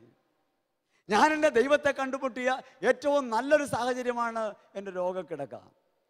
ഈ ലോകത്തിൽ ആർക്കും രക്ഷിക്കാനാവാത്ത വിധം എൻ്റെ ആയുസ്സിൻ്റെ ദിനങ്ങൾ എണ്ണപ്പെട്ടുവെന്ന് എനിക്ക് ബോധ്യപ്പെട്ട ആ ദിവസങ്ങളിലാണ് ദൈവം സജീവനായി എൻ്റെ കൂടെയുണ്ടെന്ന സത്യം ഞാൻ തിരിച്ചറിഞ്ഞത്. ഹല്ലേലൂയ. ആ രോഗം എങ്ങനെ മാറ്റാൻ പറയും? എൻ്റെ സമ്പത്ത് തകർന്നു, എൻ്റെ സ്വർണ്ണക്കട പോയി, എനിക്കുണ്ടായിരുന്നതെല്ലാം നഷ്ടപ്പെട്ടു. എല്ലാം നഷ്ടപ്പെട്ടപ്പോഴാണ് സകലത്തിൻ്റെയും ഉടയവനായ ദൈവത്തെ എനിക്ക് കാണാൻ പറ്റിയത്. സകലത്തിൻ്റെയും ഉടയവനായ ദൈവത്തെ ഞാൻ കണ്ടുമുട്ടിയത്, ഈ സ്നേഹത്തിൻ്റെ ആഴത്തിൽ നിന്ന് കാണാൻ പറ്റിയത് എനിക്കുള്ളവയൊക്കെ പിൻവലിച്ചു പോയപ്പോഴാണ്. നിങ്ങൾ ആലോചിച്ച് നോക്കുക, ചിലർക്ക് 5 ലക്ഷം നഷ്ടപ്പെട്ടപ്പോഴാണ് ദൈവത്തിലേക്ക് അടുക്കാൻ പറ്റിയത്. ചിലർക്ക് 20 ലക്ഷം നഷ്ടപ്പെട്ടപ്പോഴാണ്. 6.25 കോടി നഷ്ടപ്പെട്ടപ്പോൾ ദൈവത്തെ തിരിച്ചറിഞ്ഞ ആളുകൾ എൻ്റെ കൂടെ ഉണ്ട്. 6.25 കോടി പോയപ്പോഴാണ്. അപ്പോൾ ആ ചേട്ടൻ പറയാണ്, 6.25 കോടി പോയി. ഞാൻ പറഞ്ഞു, പോയതല്ല, ഈ കോഴ്സ് പഠിക്കണമെങ്കിൽ 6.25 കോടി വേണം. ഓരോരുത്തർക്ക് ഓരോ കോഴ്സ് പഠിക്കണമെങ്കിൽ MBA കോഴ്സിന് 5 ലക്ഷം. അതേപോലെ ജീവിതത്തിൽ ദൈവാനുഭവത്തിൻ്റെ കോഴ്സ് പഠിക്കണമെങ്കിൽ ലക്ഷങ്ങൾ മുടക്കേണ്ടി വരാം. നിങ്ങളുടെ സാമ്പത്തിക തകർച്ചകൾ ദൈവത്തെ നിങ്ങൾ കണ്ടുമുട്ടാൻ വേണ്ടി നിങ്ങൾ ഒടുക്കിയ ഫീസാണെന്ന് കരുതിയാൽ മതി. ദൈവത്തെ കണ്ടുമുട്ടാൻ വേണ്ടി നിങ്ങൾ ഒടുക്കിയ ഫീസ്, നിങ്ങളുടെ രോഗം, നിങ്ങളുടെ ബലഹീനതകൾ, നിങ്ങൾ എവിടെയാണോ വീണുപോയത്, നിങ്ങൾ എവിടെയാണോ തകർച്ചയിൽപ്പെട്ടത്, ആ തകർച്ച നിങ്ങൾ അനുഭവിച്ചത് ദൈവത്തെ കണ്ടെത്താൻ വേണ്ടി നിങ്ങൾ ഒടുക്കിയ ഫീസാണെന്ന് കരുതിയാൽ മതി. അങ്ങനെ കരുതിക്കൊണ്ട് കിട്ടിയ ദൈവാനുഭവത്തെ മുറുകെ പിടിക്കുന്ന ആർക്കെങ്കിലും ഹൃദയത്തിൽ കൈവച്ചുകൊണ്ട് പറയാൻ പറ്റുമോ, എനിക്ക് ദൈവം വേണ്ട, എനിക്ക് ലോകം മതി എന്ന് പറയാൻ പറ്റുമോ? ഇസ്രായേൽ പറഞ്ഞതുപോലെ എനിക്ക് ഇറച്ചിച്ചട്ടി മതി, അവിടെ ഇറച്ചിച്ചട്ടി ഉണ്ടായിരുന്നു, എനിക്ക് കാണാൻ വേണ്ടെന്ന് ഇപ്പോഴും നമ്മളിൽ ആരെങ്കിലും പറയുന്നുണ്ടോ? പഴയതൊക്കെ തിരിച്ചു കിട്ടാൻ, പോയതൊക്കെ തിരിച്ചു കിട്ടാൻ ഹൃദയത്തെ ആഗ്രഹമുണ്ടോ? ആ പോയതൊക്കെ നിനക്ക് ദൈവവുമായി അകലം സൃഷ്ടിച്ചവയാണെന്ന ബോധ്യം ആദ്യം ഹൃദയത്തിൽ കൊണ്ടുവരണം. അതുകൊണ്ട് പ്രാർത്ഥിക്കേണ്ടത് ഇങ്ങനെയാണ്, ദൈവമേ നിന്റെ മഹത്വം വെളിപ്പെടുത്തണമേ. ഈ ജീവിത സാഹചര്യത്തിൽ, ഞാനിപ്പോൾ ആയിരിക്കുന്ന ഈ അവസ്ഥയിൽ, ഈ രോഗക്കിടക്കയിൽ നിന്റെ മഹത്വം ഒന്ന് വെളിപ്പെടുത്തണം. ലാസർ മരണത്തിൽ, ലാസർ രോഗാവസ്ഥയിലായപ്പോൾ യോഹന്നാൻ സുവിശേഷത്തിൽ 11-ാം അധ്യായത്തിൽ 4-ാം തിരുവചനത്തിൽ ലാസർ മരണശയ്യയിലായ സമയത്ത് യേശുവിൻ്റെ സുഹൃത്തായിരുന്നത് കൊണ്ട് അറിയിപ്പ് കൊടുത്തു വിട്ടു, ഒന്ന് വന്നാൽ സുഖപ്പെടും. മർത്ത പിന്നീടത് പറയുന്നുണ്ട്, നീ ഇവിടെ ഉണ്ടായിരുന്നെങ്കിൽ എൻ്റെ സഹോദരൻ മരിക്കുകയില്ലായിരുന്നു. അങ്ങനെ പറഞ്ഞപ്പോൾ, ഈ രോഗാവസ്ഥ അറിയിപ്പിക്കപ്പെട്ടപ്പോൾ യേശു പറയുന്നത്, ഈ രോഗം മരണത്തിൽ കലാശിക്കാനുള്ളതല്ല, ഈ രോഗം മരണത്തിൽ കലാശിക്കാനുള്ളതല്ല, ദൈവത്തിൻ്റെ മഹത്വം വെളിപ്പെടാനുള്ളതാണ്. ഓരോ രോഗക്കിടക്കയും ദൈവത്തിൻ്റെ മഹത്വം വെളിപ്പെടാനുള്ളതാണ്. ഓരോ രോഗക്കിടക്കയും മരണത്തിൽ കലാശിക്കാനുള്ളതല്ല. നമ്മുടെയൊക്കെ ധാരണ എന്താ? പനി വന്നാൽ മരിച്ചു പോകുന്ന, രോഗം വന്ന് മരിച്ചു പോകുന്ന പേടിയിലാണ് ഭൂരിപക്ഷം ആളുകളും. മരണത്തെ ഭയമാണ്. മരണം സ്വർഗത്തിലേക്കുള്ള കവാടമാണെന്നും ദൈവത്തിലേക്ക് ഒന്നുചേരാൻ മരണം അനിവാര്യമാണെന്നും ഹൃദയത്തിൽ അംഗീകരിക്കാൻ നമുക്ക് കഴിയുന്നില്ല. 90 കഴിഞ്ഞ അമ്മാമ്മയും കട്ടിലിൻ്റെ വലിയ പിടിച്ച് കിടക്കാണ്, ഞാൻ വീഴൂല എന്ന് വിടൂല്ല, ഈ ഭൂമിയിൽ നിന്ന് വിട്ടുപോകാൻ താല്പര്യമില്ല. ഈ ഭൂമി ഈ ഭൂമിയെ ആസക്തിയോടെ പിടിച്ചേക്കാണ്. ഈ ലോകത്തെ ആസക്തിയോടെ പിടിക്കുകയാണ്. മരണമാണ് സ്വർഗത്തിലേക്ക് പോകാനുള്ള വഴി, അതല്ലാതെ മാർഗമില്ല. എല്ലാവരും മരിക്കും, എന്നെങ്കിലും മരിക്കും. മരിക്കാത്ത ഒരു മനുഷ്യനുമില്ല. ഞാനും മരിക്കും. ഞാൻ ഈ നിമിഷം ആ മരണത്തെ സ്വാഗതം ചെയ്യുന്നു, ഈ നിമിഷം ആ മരണത്തെ കാണുന്നു. ഇത് അടുത്ത നിമിഷം സംഭവിക്കാം. ഇത് പറഞ്ഞു നിൽക്കുന്ന ഞാൻ മറിഞ്ഞു വീണോട് മരിച്ചാൽ ലോകത്തിലെ ഏറ്റവും ഭാഗ്യവാനെന്ന് ഞാൻ കരുതും. ദൈവത്തിൻ്റെ വചനം ഹൃദയത്തിലുണ്ടായിരുന്ന സമയത്ത്, ദൈവത്തിൻ്റെ സാന്നിധ്യം ഞാൻ അനുഭവിക്കുന്ന സമയത്ത് ഞാൻ എൻ്റെ ദൈവത്തിൻ്റെ പക്കലേക്ക് പോയാൽ അതിനേക്കാൾ മഹാഭാഗ്യമായിട്ട് എന്തുണ്ട്? അപ്പം അതുകൊണ്ട് മരണത്തെ ഭയക്കാണ് ലോകം. ഈ ആശുപത്രി ചികിത്സിക്കേണ്ടെന്നല്ലോ ഞാൻ പറയണേ. ചികിത്സിക്കണം. ചികിത്സ ഒരു കൺസേണാണ്, ഒരാളുടെ സ്നേഹാനുഭവമാണ്. ചികിത്സ ഔഷധമല്ല. ഔഷധം കൊണ്ട് ജീവിക്കാമെന്ന് വിചാരിക്കേണ്ട. ഒരു മരുന്നും ആയുസ് വർദ്ധിപ്പിക്കാൻ പറ്റിയതായി ലോകത്ത് കണ്ടുപിടിക്കപ്പെട്ടിട്ടില്ല. നമ്മൾ വിചാരിക്കുകയാണ്, സാധാരണ പറയും ചില എക്സസൈസ് ഒക്കെ ചെയ്താൽ ആയുസ് കൂടും. ഞാനൊരു കോഴ്സ് പഠിക്കാൻ പോയി, അപ്പോൾ പറയാണ് ഇങ്ങനെയൊക്കെ ചെയ്താൽ ആയുസ് കൂടും. അപ്പം ഞാനിരുന്ന് ചിരിച്ചപ്പോൾ അത് പഠിപ്പിക്കുന്ന പ്രൊഫസർക്ക് ഭയങ്കര വിഷമം. അദ്ദേഹം ചോദിച്ചു, എന്താ ചിരിക്കണേ? ഒന്നാമത് വേഷം ഇങ്ങനെയാണല്ലോ. ചിരിച്ചു കഴിഞ്ഞപ്പോൾ അദ്ദേഹത്തിനൊരു ദേഷ്യം. അദ്ദേഹം പറഞ്ഞു, എന്താ ചിരിക്കണേ? അല്ല, ഞാൻ പറഞ്ഞു ഇങ്ങനെ ആയുസൊക്കെ വർദ്ധിപ്പിച്ച് ഞാനിതൊക്കെ ചെയ്തിട്ട് പോണ വഴിക്ക് ഉച്ചിയിലൊരു വെള്ളയ്ക്ക് വീണാൽ ചത്തുപോകില്ലെന്ന് പറയാമോ? ഒരു ചേട്ടൻ, അദ്ദേഹത്തിന് പല രോഗങ്ങളുണ്ടെന്ന് സംശയം. അങ്ങനെ ആശുപത്രികളിൽ പോയി വീടൊക്കെ വിറ്റ് എല്ലാം പരിശോധിച്ചു. ഇനി നോക്കാൻ ടെസ്റ്റൊന്നുമില്ല. എല്ലാം കഴിഞ്ഞപ്പോൾ അദ്ദേഹത്തിന് സന്തോഷമായി. വീട്ടിൽ വന്ന് ഭാര്യയോട് പറയണം, വീട് പോയെങ്കിൽ എന്താ, ഒരു രോഗവും ഇല്ലെന്ന് ഉറപ്പായില്ലേ? ഭാര്യ പറഞ്ഞു, ശരിയാ. ചേട്ടൻ ഒറ്റച്ചിരി, ഹാ ഹാ ഹാ, താഴ്ത്തു വീണ് മരിച്ചു. സന്തോഷം വന്നപ്പോൾ ഹൃദയം പൊട്ടിപ്പോയി. മനുഷ്യന്റെ ആയുസ് ദൈവത്തിന്റെ കരങ്ങളിലാണ്. ദൈവത്തിലേക്ക് തിരികെ പോകാൻ ഓരോരുത്തരും ഒരു സമയമുണ്ട്. അവന്റെ ജീവിതചക്രം പൂർത്തിയാക്കുന്ന ദൈവം അവനെ ഈ ഭൂമിയിലേക്ക് എന്തിനു വിട്ടുവോ അത് പൂർത്തിയാകുന്നൊരു സമയം വരുമ്പോൾ തിരിച്ചു പോകേണ്ടി വരും. ഒരാൾക്കും ഈ ഭൂമിയിൽ സ്ഥിരവാസമില്ല. അപ്പോൾ രോഗത്തെ ഭയപ്പെടുന്നു, മരണത്തെ ഭയപ്പെടുന്നു. ദൈവത്തിന്റെ സാന്നിധ്യം ഈ രോഗക്കിടക്കയിൽ അനുഭവിക്കാൻ പറ്റുന്നില്ല. പ്രാർത്ഥിക്കേണ്ടത് ഇങ്ങനെ പ്രാർത്ഥിക്കേണ്ടതെന്നല്ല. രോഗികൾ അവരവർക്ക് വേണ്ടി പ്രാർത്ഥിക്കണം. എങ്ങനെ പ്രാർത്ഥിക്കണം? ദൈവമേ, ഈ കിടക്കയിൽ, ഈ രോഗാവസ്ഥയിൽ നിന്റെ നാമം മഹത്വപ്പെടുത്തണമേ, നിന്റെ നാമം മഹത്വപ്പെടുത്തണമേ. ഞാൻ രോഗക്കിടക്കയിൽ, ലാസർ എന്ന പോലെ ഞാൻ രോഗക്കിടക്കയിൽ, ലോകത്തിന് രക്ഷിക്കാൻ കഴിയാത്ത, മരുന്നുകൾക്ക് സഹായിക്കാൻ കഴിയാത്ത രോഗക്കിടക്കയിലാണ് ഈ രാത്രിയിൽ ഞാൻ. ദൈവമേ, നിന്റെ വചനം കേൾക്കുന്ന ഞാൻ രോഗക്കിടക്കയിൽ, സർവശക്തനായ വചനം ശരീരത്തിൽ, ആത്മാവിൽ, കുടുംബത്തിൽ, മനസ്സിൽ, സമ്പത്തിൽ, സമൂഹത്തിൽ 6 മേഖലകളിൽ വിടുതൽ തരാൻ കഴിവുള്ള ദൈവവചനമാകുന്ന യേശുക്രിസ്തുവിനെ സ്വീകരിക്കുന്ന ഞാൻ, ഹൃദയത്തിൽ വെച്ച് പൂജിക്കുന്ന ഞാൻ, ആരാധിക്കുന്ന ഞാൻ രോഗക്കിടക്കയിൽ, എൻ്റെ ഈ രോഗക്കിടക്കയിൽ നിന്റെ നാമം മഹത്വപ്പെടുത്തണമേ. Hallelujah, hallelujah. യേശുവും ആത്മാവിൽ അസ്വസ്ഥനായി. പീഡാനുഭവത്തിലേക്ക് പോകുന്ന സമയത്ത് യേശു ആത്മാവിൽ അസ്വസ്ഥനായി. യേശു പറയുകയാണ്, ഞാൻ മരണവ്യഥയോളം മുങ്ങുന്നു, അസ്വസ്ഥനായിരിക്കുന്നു. എന്നിട്ട് യേശു പിന്നെ സ്വയം ആലോചിക്കുകയാണ്, ഈ മണിക്കൂറിലേക്കാണല്ലോ ഞാൻ വന്നത്. നമ്മൾ ഓരോരുത്തരും വന്നിട്ടുള്ളത് ഈ ആത്മവേദനയുടെ മണിക്കൂറിലേക്കാണ്, ഈ വേദനയുടെ മണിക്കൂറിലേക്കാണ്, രോഗത്തിൻ്റെ മണിക്കൂറിലേക്കാണ്, തകർച്ചയുടെ മണിക്കൂറിലേക്കാണ്. ഈ മണിക്കൂർ ഒഴിവാക്കാൻ സാധ്യമല്ല. ഈ മണിക്കൂർ ഒഴിവാക്കേണ്ടതല്ല. ഈ മണിക്കൂർ ഒഴിവായാൽ നിന്റെ ജീവിതത്തിൽ ദൈവ സാന്നിധ്യം അനുഭവപ്പെടില്ല. ഈ മണിക്കൂർ ഒഴിവായാൽ, ഈ രോഗം ഒഴിവായാൽ, ഈ തകർച്ച ഒഴിവായാൽ നിന്റെ ജീവിതത്തിൽ ദൈവ മഹത്വം വെളിപ്പെടില്ല.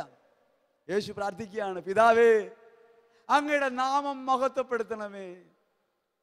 യോഹന്നാൻ 12:27, പിതാവേ, അങ്ങയുടെ നാമം മഹത്വപ്പെടുത്തണമേ. പിതാവ് ഉടനെ ഉത്തരം പറയാണ്, ഞാൻ മഹത്വപ്പെടുത്തിയിരിക്കുന്നു, ഇനിയും ഞാനത് മഹത്വപ്പെടുത്തും. Hallelujah, hallelujah.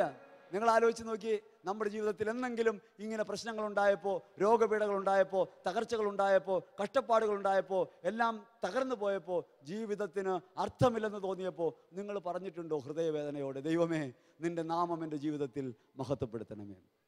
Hallelujah, hallelujah, hallelujah. നമ്മളിപ്പോഴും കണ്ണൻ ചിരട്ടിയായിട്ട് നടക്കുകയാണ്. ക്ഷയം വന്ന് മരിച്ച കൊച്ചുറേസിയോട് ചുമ മാറ്റിത്തരണേ. ക്ഷയം വന്ന് രക്തം ഛർദ്ദിച്ചപ്പോ ആനന്ദപാരവശ്യം അനുഭവിച്ച കൊച്ചുറേസിയോട് ഒന്ന് തുമ്മിയാൽ ബോധം കെടുന്ന നമ്മൾ പറയുകയാണ്, എൻ്റെ ഈ ചുമ ഒന്ന് മാറ്റിത്തരണമേ. നമുക്ക് പ്രാർത്ഥിക്കാൻ വകയുണ്ട്. കൊച്ചുറേസിയോട് മാധ്യസ്ഥം വഹിക്കണം. എങ്ങനെയാണ്? ക്ഷയം വന്നിട്ട് പോലും ഈശോയുള്ള സ്നേഹം കൊണ്ട് അത് ആനന്ദപാരവശ്യമാക്കി മാറ്റിയ പ്രിയപ്പെട്ട കൊച്ചുരേശിയെ, എൻ്റെ ജീവിതത്തിൽ ഈ നിസാര രോഗം പോലും സഹിക്കാനുള്ള കെൽപ്പ് എനിക്കില്ല. ഞാൻ ബലഹീനൻ, എന്നെ ഒന്ന് സഹായിക്കുക. സകല വിശുദ്ധരും രക്തസാക്ഷികളും മാലാഖമാരും നമ്മുടെ കൂടെയാണ്. അവരെല്ലാം നമ്മുടെ കൂടെയാണ്. എന്തിനു വേണ്ടി? നമ്മളെ ശക്തിപ്പെടുത്താൻ വേണ്ടി. നമുക്ക് മാതൃകയായി തുണയായി വരുന്ന സകല വിശുദ്ധരുടെയും കൂട്ടായ്മയിലാണെന്ന് നമ്മൾ ഇന്ന് സകല വിശുദ്ധരുടെയും ദിനം എന്ന് ചിന്തിക്കുമ്പോൾ എല്ലാവരും കൂടെ ഉണ്ട്, ഇല്ലേ? എല്ലാവരും നമ്മുടെ കൂടെ ഇല്ലേ? ഏത് വിശുദ്ധനാ കൂടെ ഇല്ലാത്ത? എല്ലാ വിശുദ്ധരുടെയും കൂട്ടായ്മയിലാണ് നമ്മൾ. ഓരോ ദിവസവും ഓരോ വിശുദ്ധന്റെ തിരുനാളുകൾ നമ്മൾ ആചരിക്കുകയാണ്. ഈ ആചരിക്കുന്നതിന് വേണ്ടിയാ? ഈ സാന്നിധ്യം ഓർക്കാൻ വേണ്ടിയാണ്. അപ്പോൾ ഈ കൂട്ടായ്മയ്ക്കകത്തായിരിക്കുന്ന നമുക്ക് ഒരു ബോധമുണ്ടാകണം. നമ്മുടെ രോഗം മാറാനല്ല നമ്മൾ പ്രാർത്ഥിക്കുക, ദൈവത്തിൻ്റെ നാമം എന്നിൽ മഹത്വപ്പെടാൻ വേണ്ടി. സമ്പത്ത് തകർന്നിരിക്കുന്നവൻ ഈ സാമ്പത്തിക തകർച്ചയിൽ നിന്ന് എന്നെ മോചിപ്പിക്കണമെന്ന് പ്രാർത്ഥിക്കുമ്പോൾ എങ്ങനെയാ സാമ്പത്തിക തകർച്ച ഉണ്ടായേ? ദൈവത്തിൻ്റെ പരിശുദ്ധാത്മാവ് 7 ദാനങ്ങൾ തന്നിട്ടുണ്ട്. അതിലൊരു പ്രധാനപ്പെട്ട ദാനമാണ് ആലോചന.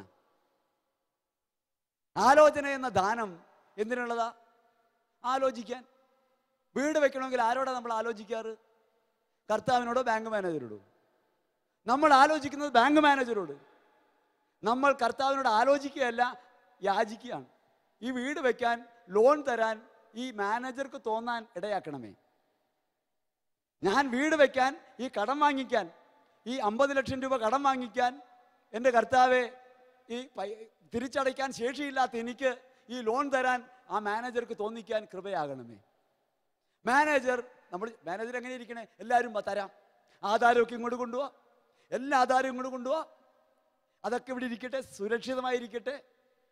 അങ്ങനെ പറഞ്ഞ് മാനേജർ കാത്തിരിക്കുകയാണ്. മാനേജരോട് ആലോചന, കർത്താവിനോട് ആലോചനയില്ല. നിങ്ങൾ ചെയ്യുന്ന മക്കളെ കെട്ടിച്ചു, കടം വന്നു, കർത്താവ് ഇതുവരെ പ്രാർത്ഥിച്ചിട്ട് കേൾക്കണില്ല എന്നാ പരാതി. കർത്താവ് കേൾക്കണില്ല അത്രേ. കർത്താവിനോട് ചോദിച്ചോ? ജീവിതത്തിൽ വീട് വെച്ചപ്പോ, ബിസിനസ് തുടങ്ങിയപ്പോ, കല്യാണം കഴിച്ച ആരോടാ ചോദിക്കണേ? കൗൺസിലറോട് ചോദിക്കും. അങ്ങനെയല്ലേ? ബ്രദറെ, ഞാൻ മേടിക്കുന്ന വീട്ടിൽ വെള്ളം കിട്ടുമോ? ഞാൻ തൽക്കാലം ഒരു കുപ്പി മേടിച്ചുകൊണ്ട് പോവുക. അല്ല, അവിടെ വെള്ളം കിട്ടുമോ? ഞാൻ കണിയാനാണെന്ന് നിന്നോട് ആരാ പറഞ്ഞ്? ഫോൺ വെച്ച് കളഞ്ഞു. ലോകത്ത് ഈ സാമാന്യഗതിയിൽ സംഭവിക്കുന്ന കാര്യങ്ങൾക്ക് ദൈവത്തോടിരുന്ന് ആലോചന ചോദിക്കാൻ തയ്യാറല്ല. പ്രാർത്ഥന ഇങ്ങനെയാണ്, ഇതൊക്കെ നടത്തിത്തരണം, അതൊക്കെ നടത്തിത്തരണം, ആമേൻ. ഇങ്ങോട്ടൊന്നും പറയരുത്, എതിർവാക്കൊന്നും പറയരുത്. ഞാൻ അങ്ങോട്ട് പറയുന്നതൊക്കെ ഞാൻ 100 ഇരട്ടി പ്രാവശ്യം ആവർത്തിച്ച് പറയാം, ചെയ്തു തന്നാൽ മതി, കൂടുതൽ സംസാരം വേണ്ട. ദൈവത്തിൻ്റെ സ്വരം കേൾക്കാൻ താല്പര്യത്തോടെ എൻ്റെ ആഗ്രഹം ദൈവസന്നിധിയിൽ ഉപേക്ഷിച്ചിട്ട്, ദൈവമേ, ഞാൻ ഇങ്ങനെ ഒരു ആഗ്രഹം എനിക്ക് എൻ്റെ മനസ്സിലുണ്ട്, വീട് വയ്ക്കാൻ ആഗ്രഹമുള്ളവരാണ് നിങ്ങൾ, വേറെ ആരോട് നമ്മൾ ചോദിക്കും? നമ്മുടെ തമ്പുരാനോടല്ലാതെ ആരോട് ആവശ്യങ്ങൾ പറയും? വീട് വയ്ക്കാൻ ആഗ്രഹമുണ്ടാകുമ്പോൾ, ജോലി കിട്ടണമെന്ന് ആവശ്യമുണ്ടാകുമ്പോൾ, മക്കളെ കെട്ടിക്കാൻ ആവശ്യമുണ്ടാകുമ്പോൾ നമ്മൾ ആരോട് പറയും? നമ്മൾ ദൈവത്തോട്, ദൈവമേ, എനിക്കിങ്ങനൊരു ആവശ്യമുണ്ട്, ഇങ്ങനൊരു ആവശ്യമുണ്ടോ എന്ന് എനിക്ക് തോന്നുന്നു, അതുകൊണ്ട് ഈ ആവശ്യം ഞാൻ അങ്ങയുടെ സന്നിധി വയ്ക്കുന്നു. ആവശ്യമുള്ളതാണോ? ഞാൻ എന്ത് ചെയ്യണം ദൈവമേ? ഹല്ലേലൂയ. ഉപദേശം തേടുന്നത് ലോകത്തോട്, പരാതിപ്പെടുന്നത് ദൈവത്തോട്. ഹല്ലേലൂയ. അപ്പം അതുകൊണ്ട് ഞാൻ പറഞ്ഞ കാര്യം ഇതാണ്. ഒന്ന്, ദൈവിക ആലോചനയുടെ ഒരു ബന്ധം ദൈവവുമായിട്ട് സ്ഥാപിക്കണം. 2, അതിന് ദൈവത്തിൻ്റെ സാന്നിധ്യം അനുഭവിക്കണം, ദൈവത്തിൻ്റെ കൂട്ടായ്മ അനുഭവിക്കണം. അതിന് കൂദാശകളുണ്ട്, ദൈവത്തിൻ്റെ വചനമുണ്ട്. ദൈവം നിങ്ങളെ ദൈവത്തിൻ്റെ ശരീരത്തിനകത്ത് ഒന്നാക്കി കൂട്ടിയിട്ടുണ്ട്. ഒരു സ്നേഹ കൂട്ടായ്മയ്ക്കകത്ത് ദൈവത്തോട് ചോദിക്കണം, ദൈവമേ, ഞാൻ എന്ത് ചെയ്യണം എൻ്റെ ജീവിതത്തിൽ? 2, നിനക്കൊണ്ട് പരിഹരിക്കാൻ കഴിയാത്ത, നിനക്ക് ഒരു വിധത്തിലും പ്രതിവിധി ചെയ്യാൻ കഴിയാത്ത ജീവിതത്തിൻ്റെ ഏറ്റവും കഠോരമായ സാഹചര്യങ്ങളെ ദൈവസന്നിധി വെച്ചിട്ട് പറയണം, ദൈവമേ, നിൻ്റെ നാമം ഒന്ന് മഹത്വപ്പെടുത്തണം. യോഹന്നാൻ ശ്രീകരിച്ച സുവിശേഷത്തിൽ 9-ാം അധ്യായത്തിൽ 3 മുതലുള്ള തിരുവചനങ്ങളിൽ യേശു പറയുകയാണ്, ഇവൻ്റെ അന്ധത ഇവൻ്റെ മാതാപിതാക്കളുടെയോ ഇവൻ്റെയോ തിന്മ നിമിത്തമല്ല. എന്തിനു വേണ്ടിയുള്ളതാണ്? ദൈവമഹത്വം വെളിപ്പെടാനുള്ളതാണ്. 5 തരം രോഗങ്ങളാണ് ലോകത്തുള്ളത്. 5 തരം രോഗങ്ങളുണ്ട്. ശുദ്ധീകരണ രോഗങ്ങൾ, അക്യൂട്ട് ഡിസീസ്, ശുദ്ധീകരണ രോഗങ്ങൾ, പനി, ഛർദി, വയറിളക്കം, ചുമ, ജലദോഷം. ഇത് 5ഉം വരണം. ഇത് വരാത്തവൻ കഠിനമായ രോഗത്തിൽപ്പെടും. ക്യാൻസറൊക്കെ ഉണ്ടാകുന്നതിൻ്റെ പ്രധാന കാരണം അഴുക്ക് പോകാത്തതാണ്.